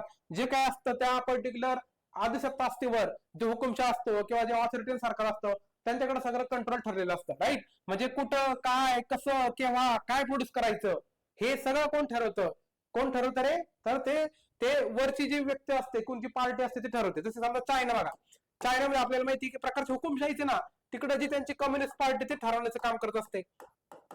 राईट, त्याच्यानंतर की अजून एक याच्यापेक्षा डेंजर एक्झाम्पल कुठलं रे, तर नॉर्थ कोरिया. नॉर्थ कोरियाचा तो आहे बघा हुकुमशाह, किम जॉंग उन, काय नाव त्याचं, तो ठरवतो का नाही सगळं, एकदम डिक्टेटरशिप आहे त्या पद्धतीने. राईट, चायनामध्ये तरी थोडीफार लोकशाही आहे, पण नॉर्थ कोरियामध्ये खूपच डेंजर कंडिशन आहे. तुम्ही पाठीमागे एक कंडिशन ऐकली असेल, एक कुटुंब तिथून बाहेर पडण्यासाठी 10 वर्ष प्लॅनिंग करत होतं, विचार करा. आणि आपण आपले लोक इथून पळून जाऊ शकतात 5 मिनिटांमध्ये. तिकडे एवढे बेकार कंडिशन आहे, लोकांना बाहेर जाणं, त्यांना खूप सारे रिस्ट्रिक्शन आहेत. त्यांना इंटरनेट तिथलं लोकल आहे, बाहेरचं त्यांना इंटरनेट ऍक्सेस नाहीये. राईट, त्यांना खूप सारे फ्रीडम ऑफ, आपले जे आपण जेवढे फ्रीडम ऑफ स्पीच, एक्सप्रेशन जे वापरतो ना, तिकडे त्यांना काही नाही मित्रांनो. तुम्ही सरकारच्या विरोधात गेले की झाला तुमचा कार्यक्रम, तुम्ही रातोरात गायब, तुमचा कार्यक्रम ठरलेला आहे. सरकारी व्यक्ती असेल तरी पण, मंत्री असेल तरी पण, म्हणजे तुम्ही समजा मीटिंग चालू आहे आणि किम जॉंग उनची मीटिंग चालू आहे आणि मध्ये तुम्हाला असा डुलका लागला, डचुक झालं, तुमचा कार्यक्रम संपला, मीटिंग झाली की तुम्ही गायब. म्हणजे एवढ्या पद्धतीचं तिकडं काय लक्षात घ्या, हुकुमशाही आहे. त्याच्यामुळे आपण जे स्वातंत्र्य उपभोगतोय ते खूप महत्वाचं. लक्षात घ्या, आपल्या फ्रीडम फायटरचा थोडाफार आदर करा. राईट. उगे तुम्ही आजारी झाला तर लगेच तिथे जाऊन कांड करू नका. म्हणजे काय, लगेच 1000-2000 साठी लोकांचं काय म्हणू शकता पिळवणूक करू नका. आपल्या देशाच्या फ्रीडम फायटरने आपल्यासाठी खूप मोठा त्याग केलाय. बाहेरच्या कंट्रीमध्ये जाऊन एकदा बघा, तिकडे अफगाणिस्तान मध्ये काय कंडिशन आहे. तिकडे स्त्रियांना तर शिक्षणात कुठल्याच अधिकार नाहीयेत. राईट. नॉर्थ कोरियामध्ये कंडिशन बघा, तिकडे कुठल्याच प्रकारचे अधिकार नाहीयेत. मग त्या तुलनेमध्ये आपल्याला खूप सारे अधिकार आहेत, त्याचा वापर देखील आपण चांगला केला पाहिजे. ठीक आहे. चला, पॉलिटीमध्ये विषयांतर झालं, थोडंसं पुन्हा इकॉनॉमिक्सला येऊया. राईट. ह्या गोष्टी झाल्या. आणि ही संस्था सगळं ठरवते मग तुमचं आर्थिक लक्ष काय, योजना काय, कसं काय, म्हणजे सगळंच बघा. या ठिकाणी मी ट्रिक काय सांगतोय, हे वाचता का बसू आता, हे सगळं कॉमन सेन्सचा पार्ट आहे. हे जेच तुम्हाला नादी लावायला आणले मी, नादी लावायला म्हणजे काय, हे सगळं सिलेबसचा पार्ट आहे. मग तुम्हाला कळलं पाहिजे की हुकुमशाही अर्थव्यवस्थेमध्ये कसं असतंय. सगळं सरकार ठरवते ना, तुम्ही काय खायचे प्यायचे, काय प्रोड्यूस करायचे, सगळं सरकार ठरवते. त्या ठिकाणी तुम्हाला जास्त अधिकार नसतात, लक्षात ठेवा. राईट. आणि सरकार ही काय करते रे, लोकांवर लागते. आणि याच्यामध्ये सगळ्यात शेवटचा प्रकार तो म्हणजे डेमोक्रेटिक प्लॅनिंग, म्हणजे काय, लोकशाही नियोजन. आता त्याच्या उलट, म्हणजे आधीच आपण पाहिलं ना हुकुमशाही, त्याच्या उलट हे इथे बघा, लोकांना अधिकार आहेत, फ्रीडम ऑफ स्पीच आहे, लोकांना स्वातंत्र्य आहे. राईट. या ठिकाणी लोकशाही तत्वज्ञान हे इकॉनॉमिक्स मध्ये ऍज अ बेसिक प्रिन्सिपल वापरलं जाते. मग हे योजना तयार करत असताना प्रत्येक टप्प्यावर वेगवेगळे लोक, वेगवेगळ्या संस्था, उद्योगधंदे, खासगी उद्योग, या सगळ्यांचा आपण काय करतो, एनजीओ वगैरे असतील, एजन्सी असतील, या सगळ्यांना आपण काय करतो रे, त्यांचं सहकार्य घेत असतो, त्यांचा विचार घेत असतो, त्यांचं ओपिनियन घेत असतो. राईट. खासगी मालमत्तेचा देखील या ठिकाणी आदर केला जातो. म्हणजे तुम्हाला प्रायव्हेट तुमची प्रॉपर्टी जपली जाते म्हणजे काय, तुम्हाला फ्रीडम आहे, तुम्हाला पैसा कमवण्याचा, संपत्ती वाढवण्याचा, किंमत यंत्रणा त्यांची एक प्रॉपर भूमिका बजावण्याची परवानगी असते. म्हणजे सरकार या ठिकाणी तुम्हाला प्रॉपर पद्धतीने काय करतं रे, डेमोक्रेटिक राईट त्या ठिकाणी देण्याचा प्रयत्न करतं. राईट. येते लक्षात. नंतर सरकार केवळ वित्तीय आणि आर्थिक उपायांद्वारे खासगी क्षेत्रातील काय करत असतं रे, आर्थिक आणि गुंतवणूक निर्णयावर सकारात्मक प्रभाव टाकण्याचा प्रयत्न करते. सरकार काय करतं, फक्त जे काही त्यांचं रेग्युलेशन करण्याचं काम आहे, म्हणजे काय गाईडलाईन्स असतील, काही कायदे असतील, या माध्यमातून वित्तीय आणि आर्थिक उपाय वापरून खासगी क्षेत्रावर काय करत असतं रे, तुमचे जे काही आर्थिक आणि गुंतवणूक प्रक्रिया असेल त्याच्यावर पॉझिटिव्ह इम्पॅक्ट टाकण्याचा प्रयत्न करतं. म्हणजे ते काय पाय खेचण्याचा प्रयत्न करत नाहीत. त्याद्वारे सरकार काय करतं, लोकशाही पद्धतीने खासगी उद्योगधंदे वगैरे असतील तर सगळ्यांना ओव्हरऑल कंट्रोल करण्याचं किंवा प्रभाव टाकण्याचं काम त्या ठिकाणी करत असतं. आणि आहे तुमचं लोकशाही पद्धतीचं प्लॅनिंग. आणि महत्वाची गोष्ट याच्यामध्ये खासगी क्षेत्र आहे मित्रांनो, हे सार्वजनिक क्षेत्राबरोबर एकत्र येऊन काम करतात. ते असं नाही की सरकार ठरवत नाही की समजा आता आम्ही आहेत मग फक्त आम्हीच काम करणार. खासगी क्षेत्राला देखील ते बरोबर घेऊन चालतात. या ठिकाणी प्रायव्हेटला देखील त्या ठिकाणी संधी देतात. आपण त्याला म्हणतो PPP, public private partnership. Right. त्या ठिकाणी मग सरकार काय करत असतं मित्रांनो, लोकांवर कर आकारून, म्हणजे श्रीमंतावर कर आकारून गरिबांचं कल्याण करण्याचं काम त्या ठिकाणी करतं. लोकांना वेगवेगळ्या प्रकारच्या सोशल सिक्युरिटी योजना त्या ठिकाणी राबवल्या जातात. राईट. शांततापूर्ण मार्गाने त्या ठिकाणी उत्पन्न आणि संपत्तीचे काय केलेले असमानता दूर करतं. म्हणजे काय, गरीब लोकांना कमी टॅक्स लावून, श्रीमंत लोकांना टॅक्स लावून देशामध्ये जे असणार जे असमान वितरण आहे त्याच्यावर तोडगा काढण्याचं काम सरकार करत असतं. राईट. हे सगळं ओव्हरऑल उद्दिष्ट आहे. म्हणजे पाठ करायची गरज आहे काय, तुम्हाला सगळं माहिती आहे ना. राईट. नंतर व्यक्ती स्वातंत्र्य आहे का, हो, लोकांना स्वातंत्र्य आहे, फ्रीडम ऑफ स्पीच आहे, एक्सप्रेशन आहे. नंतर सामाजिक, आर्थिक, राजकीय स्वातंत्र्य आहे का, हो, तुम्ही इलेक्शन लढू शकता, तुम्ही संस्था स्थापन करू शकता, तुम्ही आंदोलन करू शकता. भरपूर सारे अधिकार या ठिकाणी तुम्हाला त्या ठिकाणी भेटत असतात. ह्या आहेत मित्रांनो वेगवेगळे कुठले प्रकार, तर आंदोलनाचे नव्हे, नियोजनाचे प्रकार आपण पाहिले. आता पुढचा एक महत्वाचा टॉपिक तो म्हणजे पीओकेच्या अँगल देखील महत्वाचा आहे. याच्यावर प्रश्न विचारलेले आहेत की आर्थिक नियोजनाची वैशिष्ट्य कुठली, ह्याच्यावर प्रश्न विचारला मित्रांनो. राईट. हे आहेत वैशिष्ट्य, हे आहेत उद्दिष्ट. आपण आधी वैशिष्ट्य पाहूया. हा पीओक्यू हे दोन्ही पीओके बरं का. तुमचे शॉर्ट टर्म लॉंग टर्म उद्दिष्ट कुठले आणि तुमचे वैशिष्ट्य कुठले, याच्यावर प्रश्न विचारलेले आहेत. पीओके पाहून घ्या. राईट. मी हे ऑलमोस्ट कंटेंट बनवताना सगळे पीओके याच्यामध्ये आणून टाकलेले आहेत. मग तुम्हाला पीओके वाचताना कळेल कार्य सरांनी ऑलरेडी घेतलंय बरं का. म्हणजे तुम्हाला वेगळं पीओके करण्याची पण जास्त गरज पडणार नाही. कारण मी पुस्तक बनवतानाच विचार करा, 1 वर्ष त्याला पूर्ण डोकं घालून पीओकेचे कंटेंट ऍड करून, फॅक्ट्स ऍड करून पुस्तक बनवलेलं होतं. आणि हा कंटेंट सगळा पुस्तक मधूनच घेतलाय. प्लस त्याच्यामध्ये व्हॅल्यू ऍडिशन करून करंटच्या नोट्स टाकून त्या ठिकाणी तुम्हाला या ठिकाणी शिकवते. विचार करा, एवढं सगळं मी काम तुमच्यासाठी करत आहे. राईट. त्याच्यामुळे एक तुम्हाला गुरुदक्षिणा द्यायची, आता गुरुपौर्णिमा होऊन गेलेली आहे, तर मी तुम्हाला म्हणणार नाही की मला 1 लाख रुपये ट्रान्सफर करा. मी तुम्हाला एक सिंपल फक्त एक आग्रह करत आहे की आपली जी बॅच आहे त्या आपल्या विद्यार्थ्यांना, आपल्या मित्रमैत्रिणींना रिकमेंड करा. त्यांना दाखव की आपली देखील क्वालिटी आहे. प्रॉब्लेम कसा की मित्रांनो, मार्केटमध्ये खूप सारी मोनोपॉली असते. आता तुम्हाला मी त्या डिटेलमध्ये जात नाही. मार्केटमध्ये खूप सारा नेपोटिझम आहे, त्याच्यामध्ये देखील पॉलिटिक्स असतं. त्याच्यामुळे तुम्हाला या ठिकाणी सांगण्याचा पर्पज काय की इकॉनॉमिक्सच्या बाबतीमध्ये तुम्हाला या ठिकाणी कुठलाही प्रॉब्लेम येणार नाही, याची तुम्हाला मी गॅरंटी देतो. आता बघा, आर्थिक नियोजनाची वैशिष्ट्य कुठली, याच्यावर प्रश्न विचारलाय काय, तर बघा नियोजनाची प्रक्रिया नेमकी काय असते याच्यावर तुम्हाला प्रश्न विचारला होता. त्याच्यामध्ये सगळ्यात पहिल्यांदा आपण काय करतो, तर देशातील संसाधनाचा आधी आढावा घेतो. म्हणजे आधी रिसोर्सेस काय आहेत, नॅचरल रिसोर्सेस काय आहेत, बघा तुम्हाला सांगितलं होतं मग, नॅचरल रिसोर्सेस काय आहेत, ह्युमन रिसोर्सेस काय आहेत, यासाठी आपण आढावा घेतो का नाही, बरोबर का नाही. म्हणजे माझ्याकडे समजा 10 चपात्या आहेत आणि 5च लोक आहेत, राईट. मग मी त्यांना प्रत्येकाला 2-2 वाटेल, किंवा माझ्याकडे 5 चपात्या आहेत 10 लोक आहेत, मग प्रत्येकाला अर्धी अर्धी वाटेल, राईट. अशा पद्धतीने नंतर तुम्ही योजना बनवायची, राईट. म्हणजे प्रक्रियेमध्ये बघा आधी काय आधी तुम्ही रिसोर्सेसचा आढावा घेतला, त्याची याची योजना बनवली, नंतर त्याची अंमलबजावणी केली, राईट. आता अंमलबजावणी केल्यानंतर मध्ये आधी पाहून घेणं गरजेचं आहे का नाही, आपली योजना चांगली चालू आहे का, मध्ये कुठे गणली कुठे थांबली, राईट. म्हणजे मध्यमध्ये आढावा घ्यायचा, म्हणजे काय रे, मिड रिव्ह्यू त्याचा घेणं महत्वाचं आहे. नंतर योजनेचं परीक्षण करायचं. परीक्षण करायचं म्हणजे काय, त्याचं प्रॉपर तुम्ही क्रिटिकल रिव्ह्यू घ्या, अनालिसिस करा, त्याचं मूल्यमापन करणं गरजेचं आहे. ते प्रॉपर सक्सेसफुल झाली का, फेल झाली ती, हे पाहणं देखील त्या ठिकाणी गरजेचं आहे. आणि हे सगळं करत असताना कोण काम करतंय, ते स्वतंत्र नियोजन प्राधिकरण या ठिकाणी काम करत असतं. म्हणजे ही सगळी नियोजनाची प्रक्रिया कोण करतं, तर भारताच्या बाबतीमध्ये नियोजन आयोग, राईट. आणि सध्याच्या बाबतीमध्ये कोण, तर नीती आयोग त्या ठिकाणी करत असतं. तर ही सगळी प्रक्रिया आहे मित्रांनो, आणि याच्यावर प्रश्न विचारलेला आहे, त्याच्यामुळे महत्वाचं गरजेचं आहे, तुम्हाला टप्पे लक्षात असू द्या. आता याच्यामध्ये काही पूर्वनिश्चित उद्दिष्ट देखील असतात. म्हणजे बघा, वैशिष्ट्यामध्ये तुम्हाला 2 गोष्टी सांगितल्या. एक आहे तुमचं प्रक्रिया, तुम्हाला विचारतील की नियोजनाची वैशिष्ट्य कुठली, एक आहे तुमचं नियोजनाची प्रक्रिया, त्याच्यामध्ये तुम्हाला मी हे सगळे टप्पे सांगितले. आणि दुसरं वैशिष्ट्य काय, तर तुमचे पूर्वनियोजित उद्दिष्ट असतात. ते कुठले उद्दिष्ट असतात, सामाजिक उद्दिष्ट आहेत, आर्थिक उद्दिष्ट आहेत, राजकीय उद्दिष्ट आहेत, त्याचबरोबर काही अल्पकालीन म्हणजे शॉर्ट टर्म आणि काही लॉंग टर्म म्हणजे दीर्घकालीन उद्दिष्ट देखील त्या ठिकाणी आहेत, राईट. तर अशा प्रकारचे उद्दिष्ट असतात. आता तुम्हाला प्रश्न जनरली कशावर विचारतात, तर अल्पकालीन आणि दीर्घकालीन. आता बघा, याचे पाठ करायची गरज नाही, तुम्हाला मी लॉजिकली सांगणार आहे आणि त्याचे ट्रिक्स देखील सांगणार आहे की तुम्ही उद्दिष्ट कशा प्रकारे लक्षात ठेवू शकता. तर बघा, शॉर्ट टर्म म्हणजे काय रे, तुम्हाला शॉर्ट टर्म मध्ये काहीतरी अचीव करायचं की नाही, बरोबर का. अल्पकालीन, तर बघा, राष्ट्रीय उत्पन्न आणि दरडोई उत्पन्न याच्यामध्ये वाढ करणे, हे तुमचं शॉर्ट टर्म उद्दिष्ट आहे की नाही. समजा मला 2026-27 मध्ये भारताचा जीडीपी समजा सध्या $4 ट्रिलियन आहे, समजा विचार केला की मला $0.5 ट्रिलियन वाढवायचं आहे, हे झालं की नाही माझं शॉर्ट टर्म उद्दिष्ट.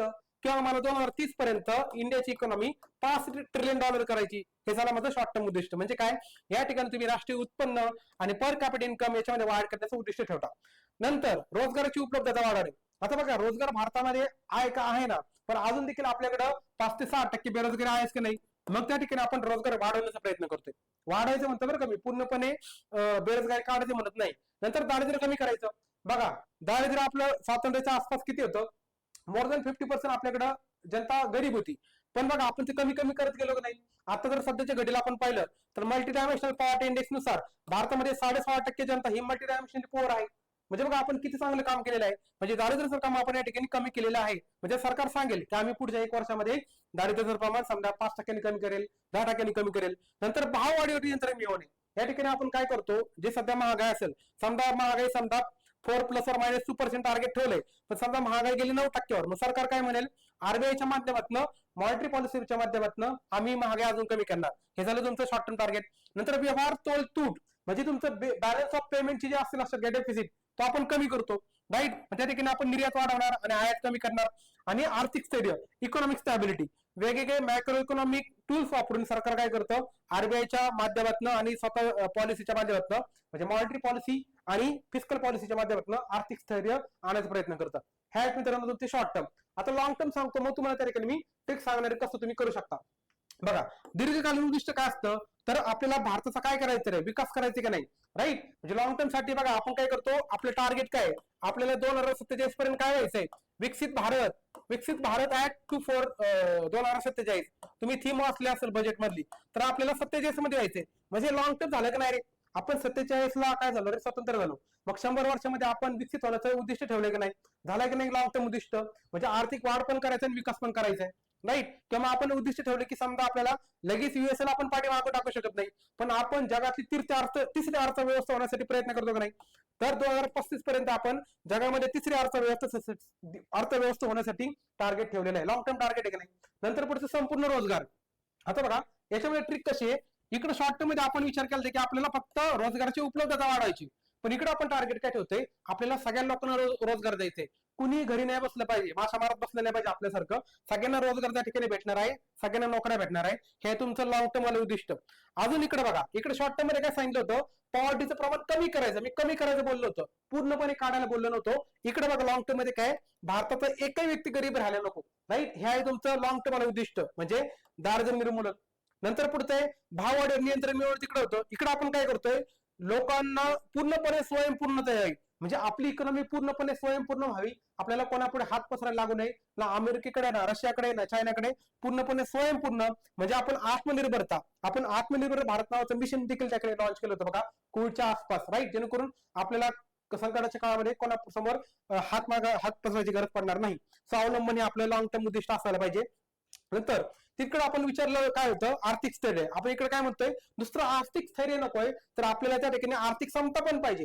समता म्हणजे काय, इक्विटी. इक्विटी थोडीशी ब्रॉड कन्सेप्ट आहे बघा. तसं इक्वेलिटी असतं ना, इक्वेलिटी म्हणजे काय, फक्त समानता असते, राईट. पण इक्विटी म्हणजे काय मित्रांनो, तुम्ही सगळ्यांना, म्हणजे जे काय रंजले ते सगळ्यांना घेऊन चालताय, राईट. म्हणजे जो सगळ्यात डिसएडव्हान्टेज सेक्शन आहे, तुम्ही त्याला काय करता रे, आरक्षण देता का नाही, ते झालं तुमचा इक्विटीचा पार्ट. आणि इक्वालिटी म्हणजे काय, तुम्ही सगळ्यांना फक्त समान संधी देताय, असं नको व्हायला. इक्विटी मध्ये हे ब्रॉडर कन्सेप्ट आहे, लक्षात ठेवा. आणि इक्विलिटी थोडी नॅरो कन्सेप्ट आहे. या ठिकाणी तुम्ही लोकांना आर्थिक समता म्हणजे थोडक्यात न्याय देण्याचा प्रयत्न करतात. आणि तुमचं आधुनिकीकरण म्हणजे तुम्ही देशाला मॉडर्नायझेशन करतात. आता मॉडर्नायझेशन काय एका रात्रीमध्ये होतं का, की समजा भारताने एक कॉम्प्युटर भारतामध्ये आणला, भारत लगेच मॉडर्नाइज झाला का, नाही ना. आधी आपण 1G आणलं, 2G आणलं, 3G आणलं, 4G आणलं, 5G आणलं, आता 6G ची चर्चा चालू आहे, आता AI ची चर्चा चालू आहे, राईट. म्हणजे या ठिकाणी काय होतं मित्रांनो, हे सगळं लॉंग टर्म आले उद्दिष्ट आहेत. येतं लक्षात. तर हे दोघांमध्ये असं कंपॅरिझन होतं, हे तुम्हाला पाठ करायची गरज पडणार नाही. याच्या ट्रिक देखील तुम्हाला या ठिकाणी मी सांगितलं आहे. हे तुमचं आर्थिक नियोजनाचे काय होते, तर वेगवेगळे वैशिष्ट्य. यानंतर पुढचा आपण टॉपिक या ठिकाणी पाहतो, तो म्हणजे काय, तर भारताने स्वातंत्र्यापूर्वी काय काय प्रयत्न केलेत. म्हणजे आर्थिक नियोजन काय डायरेक्ट एका रात्रीमध्ये आलं की चला आता आपण फायर प्लॅनिंग राबवणार आहे आणि अशा पद्धतीने विकास करायचा आहे, असं काय आलं का नाही. पण आपण यापूर्वीच म्हणजे काय, तर भारताने आधीपासून याच्यासाठी प्रयत्न केलेले आहेत. भारताच्या लोकांनी, राईट, वेगवेगळ्या संस्थांनी या पद्धतीने ऑलरेडी आपल्याला कसं प्लॅनिंग करायला हवं याबद्दल गाईडलाईन दिल्या होत्या. तुम्ही पॉलिटीमध्ये देखील थोडाफार वाचलं असेल, इकॉनॉमीमध्ये आपल्याला डिटेलमध्ये करायचं आहे. तर सगळ्यात पहिल्यांदा 1934 मध्ये sir Mokshagundam Visvesvaraya, right, sir Mokshagundam Visvesvaraya हे जे व्यक्ती होते, त्यांनी एक स्कीम आणली होती किंवा योजना आणली होती प्लॅनिंगसाठी, राईट. आणि त्यांनी पुस्तक कुठलं लिहिलं होतं, ते पाठ करून ठेवायचा प्रश्न विचारलाय. प्लॅन इकॉनॉमी फॉर इंडिया नावाचं 1934 मध्ये. प्लॅन इकॉनॉमी फॉर इंडिया 1934 हे पुस्तक त्यांनी लिहिलं होतं. आणि त्याच्यामध्ये त्यांनी भारतीयांना इशारा दिला की प्लॅन ऑर पेरिश, म्हणजे ते नियोजन करा किंवा नष्ट व्हा, राईट. येतं लक्षात. आपण म्हणतो ना की एकतर अभ्यास कर, नाही तर हे टाइमपास सोडून जाऊन वेगळं काहीतरी काम धंदा करत बस. तसा पद्धतीने तुम्ही जर का प्लॅनिंग केलं नाही, नियोजन केलं नाही, तर तुम्ही नष्ट व्हाल, काळाच्या ओघामध्ये तुम्ही नष्ट व्हाल, असं त्यांनी इशारा दिलेला होता. हे मोक्षगुंडम विश्वेश्वरय्या 1934. नंतर हे पुढची 1934 ला फिक्की योजना होती बघा. फिक्की म्हणजे काय, फेडरेशन, एक खासगी संस्थांचं. जशी असोचॅम तशी फिक्की नावाची एक सगळ्यात जुनी संस्था मानली जाते. Federation of Indian chambers of commerce and industry, भारतामधल्या सगळ्या कॅपिटलिस्ट किंवा इंडस्ट्रीज लोकांची एक बॉडी, लक्षात ठेवा, अपेक्स पद्धतीची. तर त्याच्यामध्ये येणार सरकार हे जे कॅपिटलिस्ट होते त्यांच्या अध्यक्षतेखाली भांडवलदारांनी स्वतःची एक वेगळी योजना बनवली होती की भारतामध्ये कशा पद्धतीची अर्थव्यवस्था भारताच्या स्वातंत्र्यानंतर पाहिजे. मग ते बोलले की आम्हाला मुक्त अर्थव्यवस्था नको आहे, तर त्यांनी प्लॅन इकॉनॉमीला सपोर्ट केलेला होता. कोणी, तर येणार सरकार यांच्या अध्यक्षतेखाली ह्या फिक्की योजनेने. नंतर 1938 साली काय झालं मित्रांनो, आपल्या सगळ्यांना माहिती की आपण हिस्ट्रीमध्ये वाचत असतो, हरिपुरा या ठिकाणी काँग्रेस अधिवेशन झालेलं होतं. सुभाषचंद्र बोस त्याचे अध्यक्ष होते. त्यांनी काय केलं, जवाहरलाल नेहरू यांच्या अध्यक्षतेखाली कमिटी नेमली, ते अर्थात प्लॅनिंग कमिटी. आणि मग त्या कमिटीने काय सांगितलं होतं की आपल्याला केन्स वॉच फॉलो करायचे, कारण केन्स खूप फेमस झाला होता. हे सगळं तुम्हाला पाठीमागे सांगितलं ना की फायर प्लॅनिंग वगैरे, त्या सगळ्या गोष्टीमुळे केन्स फेमस झाला. मग आपण केन्स वादाचा स्वीकार करायला सांगितला आणि त्यांनी सांगितलं की आपल्याला नॅशनल प्लॅनिंग करणं गरजेचं आहे, राईट. अशा पद्धतीने होतं त्या सगळ्या गोष्टी. नंतर पुढची योजना येते म्हणजे बॉम्बे प्लॅन 1944-45. तर या ठिकाणी काय झालं मित्रांनो, मुंबईमधले 8 उद्योगपती होते, त्यातले ठराविक नाव तुम्हाला माहिती असतील, टाटा बिर्ला सारखे मोठे लोक त्याच्यामध्ये होते, म्हणून त्याला टाटा बिर्ला प्लॅन देखील म्हणतात. तर 8 उद्योगपतींनी मिळून त्याच्यामध्ये मग ठाकूरदास, जे.आर.डी. टाटा, बिर्ला, जॉन मथाई यासारखे लोक त्या ठिकाणी होते. मग त्यांनी एक प्लॅन आणला होता, त्याचं नाव होतं plan for economic development of India नावाची योजना आणली होती. कुठली? Plan for economic development of India. त्याच्यामध्ये त्यांनी काय सांगितलं की राष्ट्रीय उत्पन्न आपल्याला तिप्पट करायचे आणि दरडोई उत्पन्न आपल्याला दुप्पट वाढ करायची, असं त्यांनी टार्गेट ठेवायला सांगितलं होतं. आणि योजनेने सगळ्यात पहिल्यांदा मिश्र अर्थव्यवस्थेचा पुरस्कार केला. हे बोलले की आपल्याला मिक्स इकॉनॉमी फॉलो केलं तर बेटर राहील, असं बॉम्बे योजनेचं म्हणणं होतं 1944-45. यानंतर पुढची योजना ते म्हणजे गांधी योजना 1944. आता बघा, गांधी स्वतः ठिकाणी आलते का? तर नाही. एक गांधीवादी कार्यकर्ते होते, नेते होते, ते म्हणजे श्रीमान नारायण अग्रवाल यांनी सांगितले की आपल्याला गांधींचा अप्रोच फॉलो करायचा आहे, गांधीवादी अप्रोच फॉलो करायचा आहे, म्हणून त्याला म्हणतात गांधी योजना. याच्यामध्ये ते काय बोलले होते की ग्रामीण भागावर फोकस करा, कुटीर उद्योगावर फोकस करा, राईट, लघु उद्योगावर फोकस करा, असं त्यांचं म्हणणं होतं. म्हणजे जसं गांधी बोलले होतं ना, खेड्यांकडे चला, कारण इंडिया खेड्यामध्ये राहते, इंडिया लिव्हज इन विलेजेस, असं त्यांचं म्हणणं होतं. आणि म्हणून गांधी योजना त्या ठिकाणी मांडली होती. कुणी? श्रीमान नारायण अग्रवाल 1944 ला. पुढचं 1945 ला तर बघा एक जनता योजना होती. जनता म्हणजे जनता पार्टी नव्हे, तर बघा एम.एन. रॉय नावाची एक व्यक्ती होती, ते आधी कम्युनिस्ट होते. म्हणजे मानवेंद्रनाथ रॉय नावाची एक व्यक्ती होते, त्यांनी खूप साऱ्या आयडिओलॉजी बदलल्या, राईट. त्यांचं कॉन्ट्रीब्युशन खूप आहे तसं पाहिलं तर, पण त्यांनी आयडिओलॉजी बदलल्यामुळे ते जास्त लोकांच्या पसंतीत उतरले नाही. तर एम.एन. रॉय यांनी सगळ्यात पहिल्यांदा अशा पद्धतीची विचारसरणी मांडली होती, जनता योजना, राईट. नंतर ते जनतावादी झाले. म्हणजे काय? त्यांनी लोकांवर जास्त फोकस केलं, लोकांचं स्वातंत्र्य जास्त फोकस केलं, म्हणून त्यांना जनता योजना असं म्हणतात. पीपल्स प्लॅन, पीपलवर त्यांनी फोकस केलेलं होतं, राईट. हे झालं एम.एन. रॉयची योजना 1945. आणि सगळ्यात शेवटच्या याच्यामध्ये ते म्हणजे 1950 ची सर्वोदय योजना. सर्वोदय ही कोणी आणली होती? तर जयप्रकाश नारायण, शॉर्टकट मध्ये जेपी, राईट. जयप्रकाश नारायण यांनी काय सांगितलं होतं की भारताला अहिंसक पद्धतीने शोषण रहित समाज क्रिएट करायचा आहे. कसा? अहिंसक, म्हणजे नॉन व्हायलेंट पद्धतीने शोषण रहित अशा पद्धतीचा आपल्याला समाज त्या ठिकाणी निर्माण करायचा, अशी योजना त्यांनी सांगितली होती. कोण? सर्वोदय योजना. सर्वोदय म्हणजे काय रे? सर्व उदय, सगळ्यांचा उदय करायचा आपल्याला. सर्वोदय मध्ये कसं आहे? सर्वोदय, राईट, सगळ्यांचा उदय करायचा, कोणाला आपल्याला पाठीमागे ठेवायचं नाही, राईट. तशा पद्धतीने योजना सांगितली होती.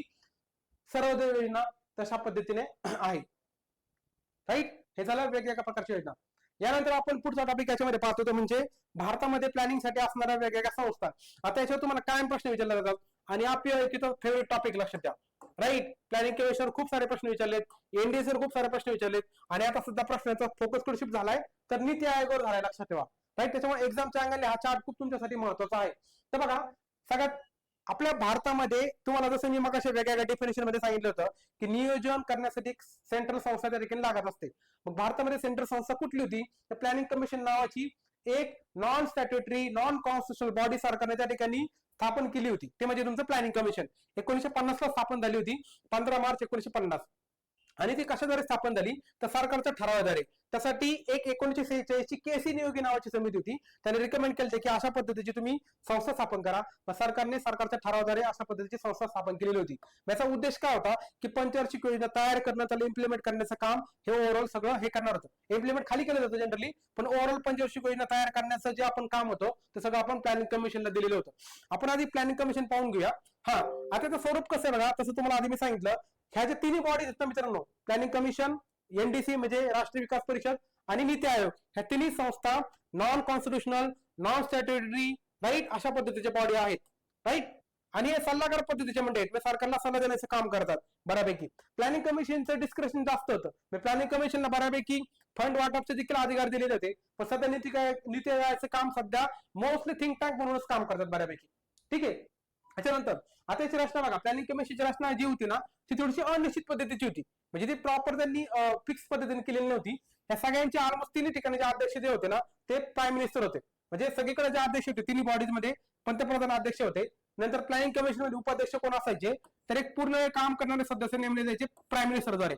नंतर काय विशिष्ट कॅबिनेट मंत्री हे त्या ठिकाणी सदस्य नेमले जायचे. म्हणजे प्राईम मिनिस्टर ज्यांना फेवर करतील असे नेते जे कोणी असतील कॅबिनेट मिनिस्टर मध्ये त्यांना त्या ठिकाणी घेतलं जायचं. आणि त्या ठिकाणी काही इकॉनॉमिक्स म्हणजे अर्थतज्ञ देखील त्या ठिकाणी असायचे. असं त्या ठिकाणी त्याची ओव्हरऑल रचना होती, राईट. नंतर याच्यामध्ये अजून पुढे बघा यांचं नीती आयोग नाही, हा, आता याचं काम बघा कसं आहे. म्हणजे कामकाज कसं करत होते नियोजन आयोग, तरी वर्षभर काम करणारी संस्था होती. आणि काम करण्याचा दृष्टिकोन कसा होता तर टॉप टू डाऊन. मग मी टॉप टू डाऊन एक्सप्लेन केलेला आहे, राईट. टॉप डाऊन पद्धतीचा अप्रोच त्या ठिकाणी त्यांनी वापरलेला होता कामासाठी. आणि निधी वाटप करण्यासाठी देखील त्यांना चांगले अधिकार दिलेले होते सरकारने. म्हणून म्हटलं आहे की नीती आयोगापेक्षा सगळ्यात जास्त पॉवरफुल कोण होतं तर प्लॅनिंग कमिशन होतं, राईट. मग यांचं नेमकं कार्य काय होतं तर देशामधील जे काही रिसोर्सेस आहेत त्यांचा आढावा घेणे, सर्वे करणे, ते सगळ्यांचा आढावा घेऊन भारताचा संतुलित विकास करण्यासाठी पंचवार्षिक योजना तयार करणे हे एक महत्वाचं काम. नंतर नियोजनाचे टप्पे त्याने ठरवले होते की एवढ्या अशा टप्पे असतील. नंतर आर्थिक प्रगतीचे जे काही भारताच्या समस्या असतील त्यावर सरकारला सल्ला द्यायचे काम त्या ठिकाणी करत होते. नंतर योजनेची वेळोवेळी परीक्षण करत होते, रिव्ह्यू करत होते, मॉनिटर करत होते आणि त्यावेळी बदल सुचत होते की याच्यामध्ये आपण अशा पद्धतीने बदल करू शकतो. राईट, असे वेगवेगळे काय होतं आपण प्लॅनिंग कमिशनचे लक्षात ठेवा वेगवेगळे कार्य होते. नंतर आपण प्लॅनिंग कमिशन पाहिलं. आता आपण पुढच्या बॉडीकडे येते म्हणजे एनडीसी अर्थात राष्ट्रीय विकास परिषद. झालं का लक्षात घ्या, प्लॅनिंग कमिशन मध्ये स्टेटला जास्त रिप्रेझेंटेशन नव्हतं आणि त्याच्यावर कुठेतरी मात करण्यासाठी एनडीसीची स्थापना झाली 6 ऑगस्ट 1952 ला. हे देखील सिमिलर, हे देखील नॉन स्टॅट्युटरी नॉन कॉन्स्टिट्युशनल पद्धतीची बॉडी आहे, म्हणजे सरकारच्या ठरावाद्वारे. तरी संस्था ह्या सरकारच्या ठरावाद्वारे पास झालेल्या आहेत, म्हणजे काय सरकारच्या ठरावाद्वारे क्रिएशन झालेले, त्यांची निर्मिती झालेली. आणि मग यांचं काम काय होतं, पंचवार्षिक योजनेच्या जी प्रक्रिया आहे ती तयार करण्याच्या प्रक्रियेमध्ये घटक राज्याला सहभागी करून घेणे. कारण इकडे बघा ना, स्टेटला काहीच रिप्रेझेंटेशन नव्हतं. स्टेट बोलले तुम्ही आमच्यावर एवढं सगळं लाभताय, मग आम्हाला काहीतरी रिप्रेझेंटेशन द्या ना. मग त्या पद्धतीने त्याला समाविष्ट करून घेण्यासाठी एनडीसीची त्या ठिकाणी स्थापना केली गेली 1952 ला. तर डेट पाठ करून घ्या, प्लॅनिंग कमिशन 15 मार्च 1950 आणि NDC 6 August 1952. Right, at least year तरी तुम्हाला पाठ त्या ठिकाणी पाहिजे. त्याच्यानंतर आता बघा एनडीसी देखील तुम्हाला सांगितले की हे कसली बॉडी सेम, ह्या तिघांचं नेचर सेम आहे, नॉन कॉन्स्टिट्युशनल नॉन स्टॅट्युटरी आणि सल्लागार पद्धतीच्या बॉडी आहेत त्या. त्यानंतर पुढचं बघा, एनडीसीच्या ओव्हरऑल रचना कशी होती. 1967 पूर्वी लक्षात ठेवा त्या ठिकाणी प्राईम मिनिस्टर आणि राज्यांचे मुख्यमंत्री असेच फक्त त्या ठिकाणी ओव्हरऑल रचना होती. पण 67 नंतर काय झालं, त्या ठिकाणी अध्यक्ष म्हणून प्राईम मिनिस्टर तर होतेच, नंतर सर्व केंद्रीय कॅबिनेट मंत्री त्या ठिकाणी सदस्य म्हणून आले. हे एक नवीन चेंज झाला. नंतर घटक राज्याचे मुख्यमंत्री ऑलरेडी आपण घेतलेलं होतं, ते कॉन्स्टंट होतं, म्हणजे पहिला तिसरा मुद्दा कॉन्स्टंट आहे. दुसरा त्या ठिकाणी चेंज झालाय काय, तर सगळे कॅबिनेट मिनिस्टर त्या ठिकाणी आले. नंतर जे काही युनियन टेरिटरीज होते ते सगळ्यांचे जे ऍडमिनिस्ट्रेटर असतात, म्हणजे काही ठिकाणी लेफ्टनंट गव्हर्नर असतात, काही ठिकाणी ऍडमिनिस्ट्रेटर असतात, ते सगळे लोक त्या ठिकाणी आले. नंतर नियोजन मंडळाचे सदस्य देखील या ठिकाणी सगळे आले, म्हणजे प्लॅनिंग कमिशनचे लोक आले. म्हणजे बघा कोण कोण नवीन आले तुम्हाला सगळं सांगितलं. म्हणजे 67 पूर्वी फक्त प्राईम मिनिस्टर आणि स्टेटचे सीएम होते, नंतर हे सगळे लोक आलेत, म्हणजे सगळे कॅबिनेट मिनिस्टर, प्लॅनिंग कमिशनचे सगळे लोक, नंतर युनियन टेरिटरीचे जे कोणी हेड असतात ते सगळ्या गोष्टी त्या ठिकाणी आलेल्या आहेत. आणि मग नीती आयोगाची रचना कशी तुम्हाला इनकेस जर विचारलं, आता हे सगळ्यात महत्त्वाचं सध्याच्या अंगली ना, करंटच्या अंगली, कारण का सध्या नीती आयोग याच्यामध्ये ना, राईट, सध्या हे काम करतं. त्याचे तुम्हाला प्रश्न विचारतील आता याच्या विचारतील, नीती आयोगावर विचारतील. प्लॅनिंग कमिशन प्रश्न आता बऱ्यापैकी कमी झालेले आहेत.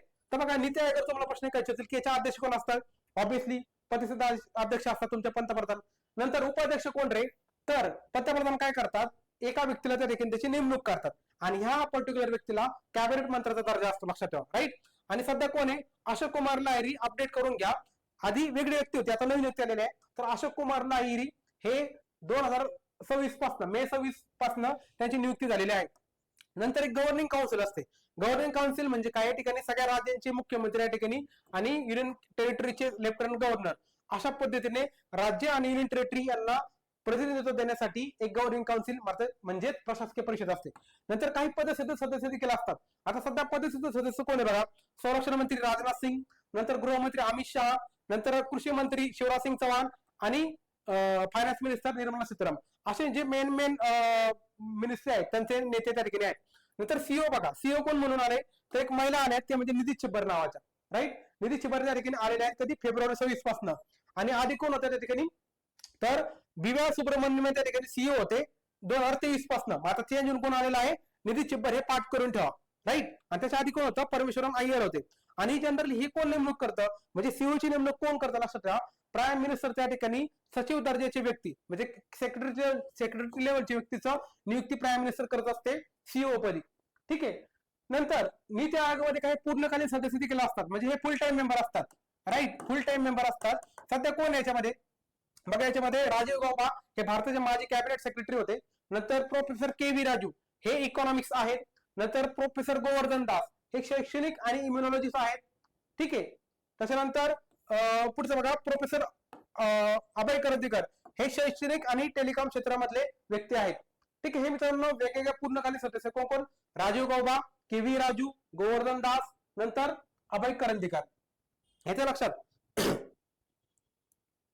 नंतर कसं लक्षात ठेवू शकता बघा, गौबाचा करा गो, राचा करा राजू, दासचा दा आणि गोरा दाग असं काहीतरी शॉर्ट फॉर्म काहीतरी बनतं बघा. नंतर अजून कोण अजून पण राहिले बघा. हे आहे तिकडं डॉक्टर आर बालसुब्रमण्यम, हे सार्वजनिक धोरण तज्ञ आहेत. नंतर डॉक्टर एम श्रीनिवास, हे सार्वजनिक आरोग्य तज्ञ आहेत. आणि डॉक्टर जोरम अनिया, हे संशोधन आणि सार्वजनिक धोरण मध्ये प्रॅक्टिशनर आहेत ते, राईट. असे वेगवेगळे व्यक्ती आहेत. म्हणजे थोडंसं अजून वाढवावं लागेल, तुम्ही तुमच्या पद्धतीने थोडंफार ते मॉडिफाय करून घ्या, राईट. तर हे अशा पद्धतीने सगळे पूर्णकालीन सदस्य आहेत. नंतर काय विशिष्ट आमंत्रित लोक देखील असतात. याच्यामध्ये शक्यतो कोण असते, तुमचे कॅबिनेट मिनिस्टर, जसं की नितीन गडकरी आहेत, नंतर डॉक्टर वीरेंद्र कुमार, राईट. असे टोटल 11 आहेत. हे काय फिक्स नसतात, ते कायम चेंज होत असतो. आणि काय अर्ज सदस्य देखील असतात. हे जास्तीत जास्त 2 व्यक्ती असतात. सध्या रिक्त आहेत, म्हणजे मॅक्झिमम 2 लोक असणारे पार्ट टाइम मेंबर. येते लक्षात. हे सगळं ओव्हरऑल यांचं स्ट्रक्चर कोणाचं, नीती आयोगाचं. त्याच्यानंतर आपण आता अजून पुढे जा. नीती आयोगाच्या बाबतीमध्ये आपण काय पाहिजे, स्ट्रक्चर पाहिजे. आता नीती आयोगाच्या बाबतीमध्ये अजून याच्यामध्ये काय हा, तर ही वर्षभर काम करणारी संस्था, लक्षात ठेवा. आपण काय पाहत होतो, एनडीसी पाहत होतो ना, एनडीसी नीती आयोग, राईट. एनडीसीच्या बाबतीत तुम्हाला सांगितलं की यांची रचना कशी आहे. नंतर या ठिकाणच्या बाबतीत सांगायचं झालं यांच्या कामाचं कसं आहे, तर नियोजन एक लक्षात आहे, ही वर्षभर काम करणारी संस्था होती. पण एनडीसी जे आहेत ना, ही वर्षभर काम करणारी संस्था नव्हती. हे वर्षात त्यांचे 2 मीटिंग व्हावं असं त्यांचं ठरवलेलं होतं.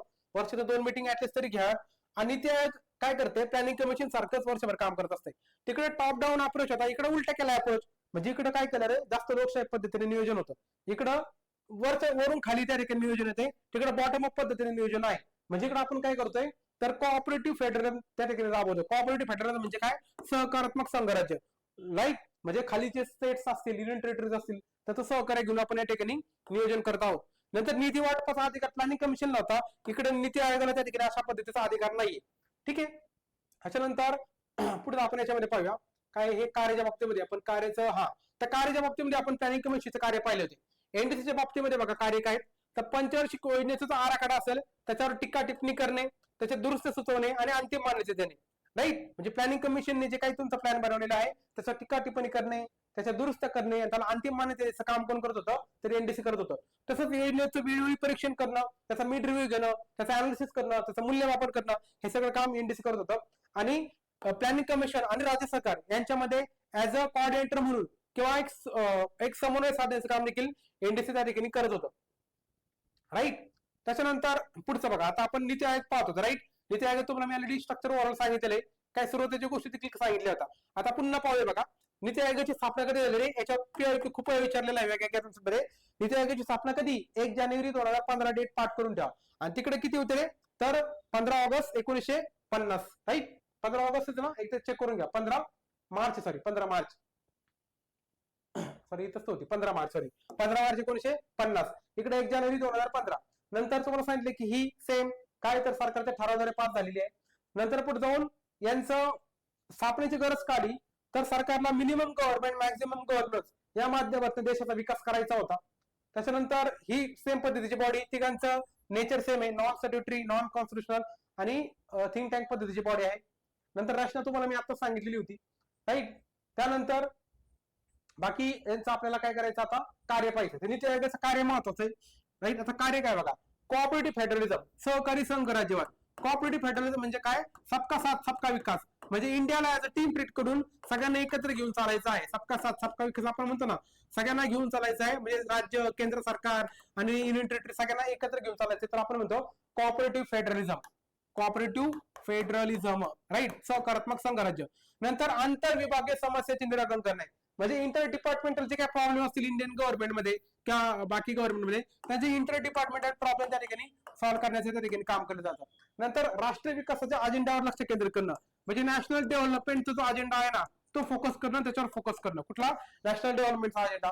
नंतर केंद्र राज्यांना सल्ला देणं, राईट, म्हणजे ऍडवाइस करणं, ऍडवायझरी बॉर्डर म्हणून त्या ठिकाणी काम केलं जातं, कारण का ते थिंक टँक लक्षात ठेवा. नंतर सहकारात्मक संघराज्य आलं, कोऑपरेटिव्ह फेडरलिझम आलं. पुन्हा बघा, गाव पातळीवर योजना विकसित करणे, म्हणजे योजना विकसित करताना आपल्याला ग्रामीण भागापर्यंत घेऊन जाता येईल, गाव पातळीवर घेऊन जाता येईल अशा पद्धतीने त्या डेव्हलप करणे. त्याचबरोबर वंचित घटक, म्हणजे जे काही आपल्या देशामधले डिसएडव्हान्टेज सेक्शन आहेत, राईट, त्या सगळ्यांना आपण जास्तीत जास्त लाभ होईल अशा पद्धतीची योजना त्या ठिकाणी तयार करणे. आणि सरकारी धोरणाचे मूल्यमापन करणे, सरकारने जे काही वेगळ्या योजना राबवलेत, स्कीम राबवलेत, त्या सगळ्यांचं मूल्यमापन करण्याचं काम देखील नीती आयोग करत असते. आता बघा, तुम्हाला मग अशी मी करंट अपडेट दिलेली होती की सध्या अशोक लाहिरी काय तर उपाध्यक्ष आहेत आणि निधी शिंदे आहेत सीईओ आहेत. त्याच्यामध्ये थोडक्यात अजून एक्स्ट्रा माहिती पाहूया, कारण का करंटच्या अँगलने जर प्रश्न आला तर तुमचा चुकायला नको. बघा, हे नीती आयोगाचे उपाध्यक्ष, त्या नीती आयोगाचे सीईओ. नंतर हे याची नियुक्ती कधी झाली तर सुमन बिरी यांच्या जागी यांची एप्रिल 26 मध्ये नियुक्ती झाली. कोणाची? अशोक लाहिरी. आणि निधी शिंदे हा 5वे सीए आहेत, राईट. नंतर एक नंबर कोण होत्या लक्षात ठेवा, सिंधुश्री खुल्लर ह्या पहिल्या सीईओ होत्या. नंतर अशोक लाहिरींच्या आधी कोण होतं रे? इकडं सुमन बिरी होतं आणि तिकडे कोण होतं? बी आर सुब्रमण्य. हे देखील तुम्हाला विचारतो मी की आधीचे कोण उपाध्यक्ष? सुमन बिरी. आता कोण आहेत? अशोक लाहिरी. नंतर तिकडे कोण होते सीईओ? बी आर सुब्रमण्यम. आता कोण आहेत? निधी शिंदे. नंतर हे अर्थतज्ञ आहेत. अशोक लाहिरी कोण आहेत? अर्थतज्ञ आहेत. आणि निधी शिंदे लक्षात ठेवा ह्या आय एस केडर आहेत, लक्षात ठेवा छत्तीसगड केडरच्या आय एस अधिकारी आहेत. नंतर याच्या आधी कुठलं त्यांनी महत्वाचं पद भूषवलेलं आहे तर अशोक लाहिरी हे भारताचे 12वे मुख्य आर्थिक सल्लागार होते. कधी? 2002 ते 2007. Council of economic council of economic affairs council of economic advisory, right. तशा पद्धतीने चीफ इकॉनॉमिक ऍडवायझर, काय बोलत आहे? सीए म्हणजे काय? चीफ इकॉनॉमिक ऍडवायझर, मुख्य आर्थिक सल्लागार त्यांनी ठिकाणी काम केलेलं आहे. चीफ इकॉनॉमिक ऍडवायझर म्हणून त्यांनी 2002 ते 2007 या पद्धतीने काम केलेलं आहे. नंतर निधी शिंदे यांनी आधी काय काम केलेलं आहे तर त्या डेव्हलपमेंट मॉनिटरिंग आणि इव्हॅल्युएशन ऑफिस, म्हणजे नीती आयोगामध्ये अशा पद्धतीचे एक पद असतं, राईट. त्याला म्हणतात DMEO. त्या महासंचालक होत्या, डेव्हलपमेंट मॉनिटरिंग आणि इव्हॅल्युएशन ऑफिस. ज्या काही योजना राबवल्या जातात सरकारमार्फत त्याचं मॉनिटरिंग आणि इव्हॅल्युएशन करण्याचं काम हे ऑफिस करत असतं, त्याच्या महासंचालक होत्या. नंतर इतर महत्वाची जबाबदारी काय तर हे 15 वित्त आयोगाचे सदस्य देखील होते. कोण? अशोक लाहिरी, राईट. त्याच्यानंतर या सीईओ पदाचा अतिरिक्त कारभार दिलेला आहे कोणाला? ह्या निधी शिंदे यांना. नंतर आंतरराष्ट्रीय अनुभव काय? बघा, अशोक लाहिरी यांनी खूप सारं काम केलेलं आहे. ते वर्ल्ड बँकेमध्ये काम केलेलं आहे, IMF मध्ये काम केलेलं आहे, EDB मध्ये म्हणजे एशियन डेव्हलपमेंट बँक मध्ये देखील त्यांनी काम केलेलं आहे. राजकीय कार्यकर्ते देखील अशोक लाहिरींचे राहिलेले. ते बीजेपीचे आमदार होते पश्चिम बंगालमधील बालूरघाट या ठिकाणी. आणि निधी शिंदे आय एस व्यक्ती असल्यामुळे त्याचा राजकीय अनुभवाचा काही संबंध नाही, राईट. नंतर पुढचं बघा, महाराष्ट्र बाबतीमध्ये देखील अशा पद्धतीची संस्था स्थापन केलेली आहे, तिचं नाव आहे मित्र आयोग. मित्र म्हणजे काय? जसं नीती आहे ना तसं मित्र. मित्र म्हणजे काय? महाराष्ट्र इन्स्टिट्यूट फॉर ट्रान्सफॉर्मेशन ही पद्धतीची थिंक टँक आहे नीती सारखी.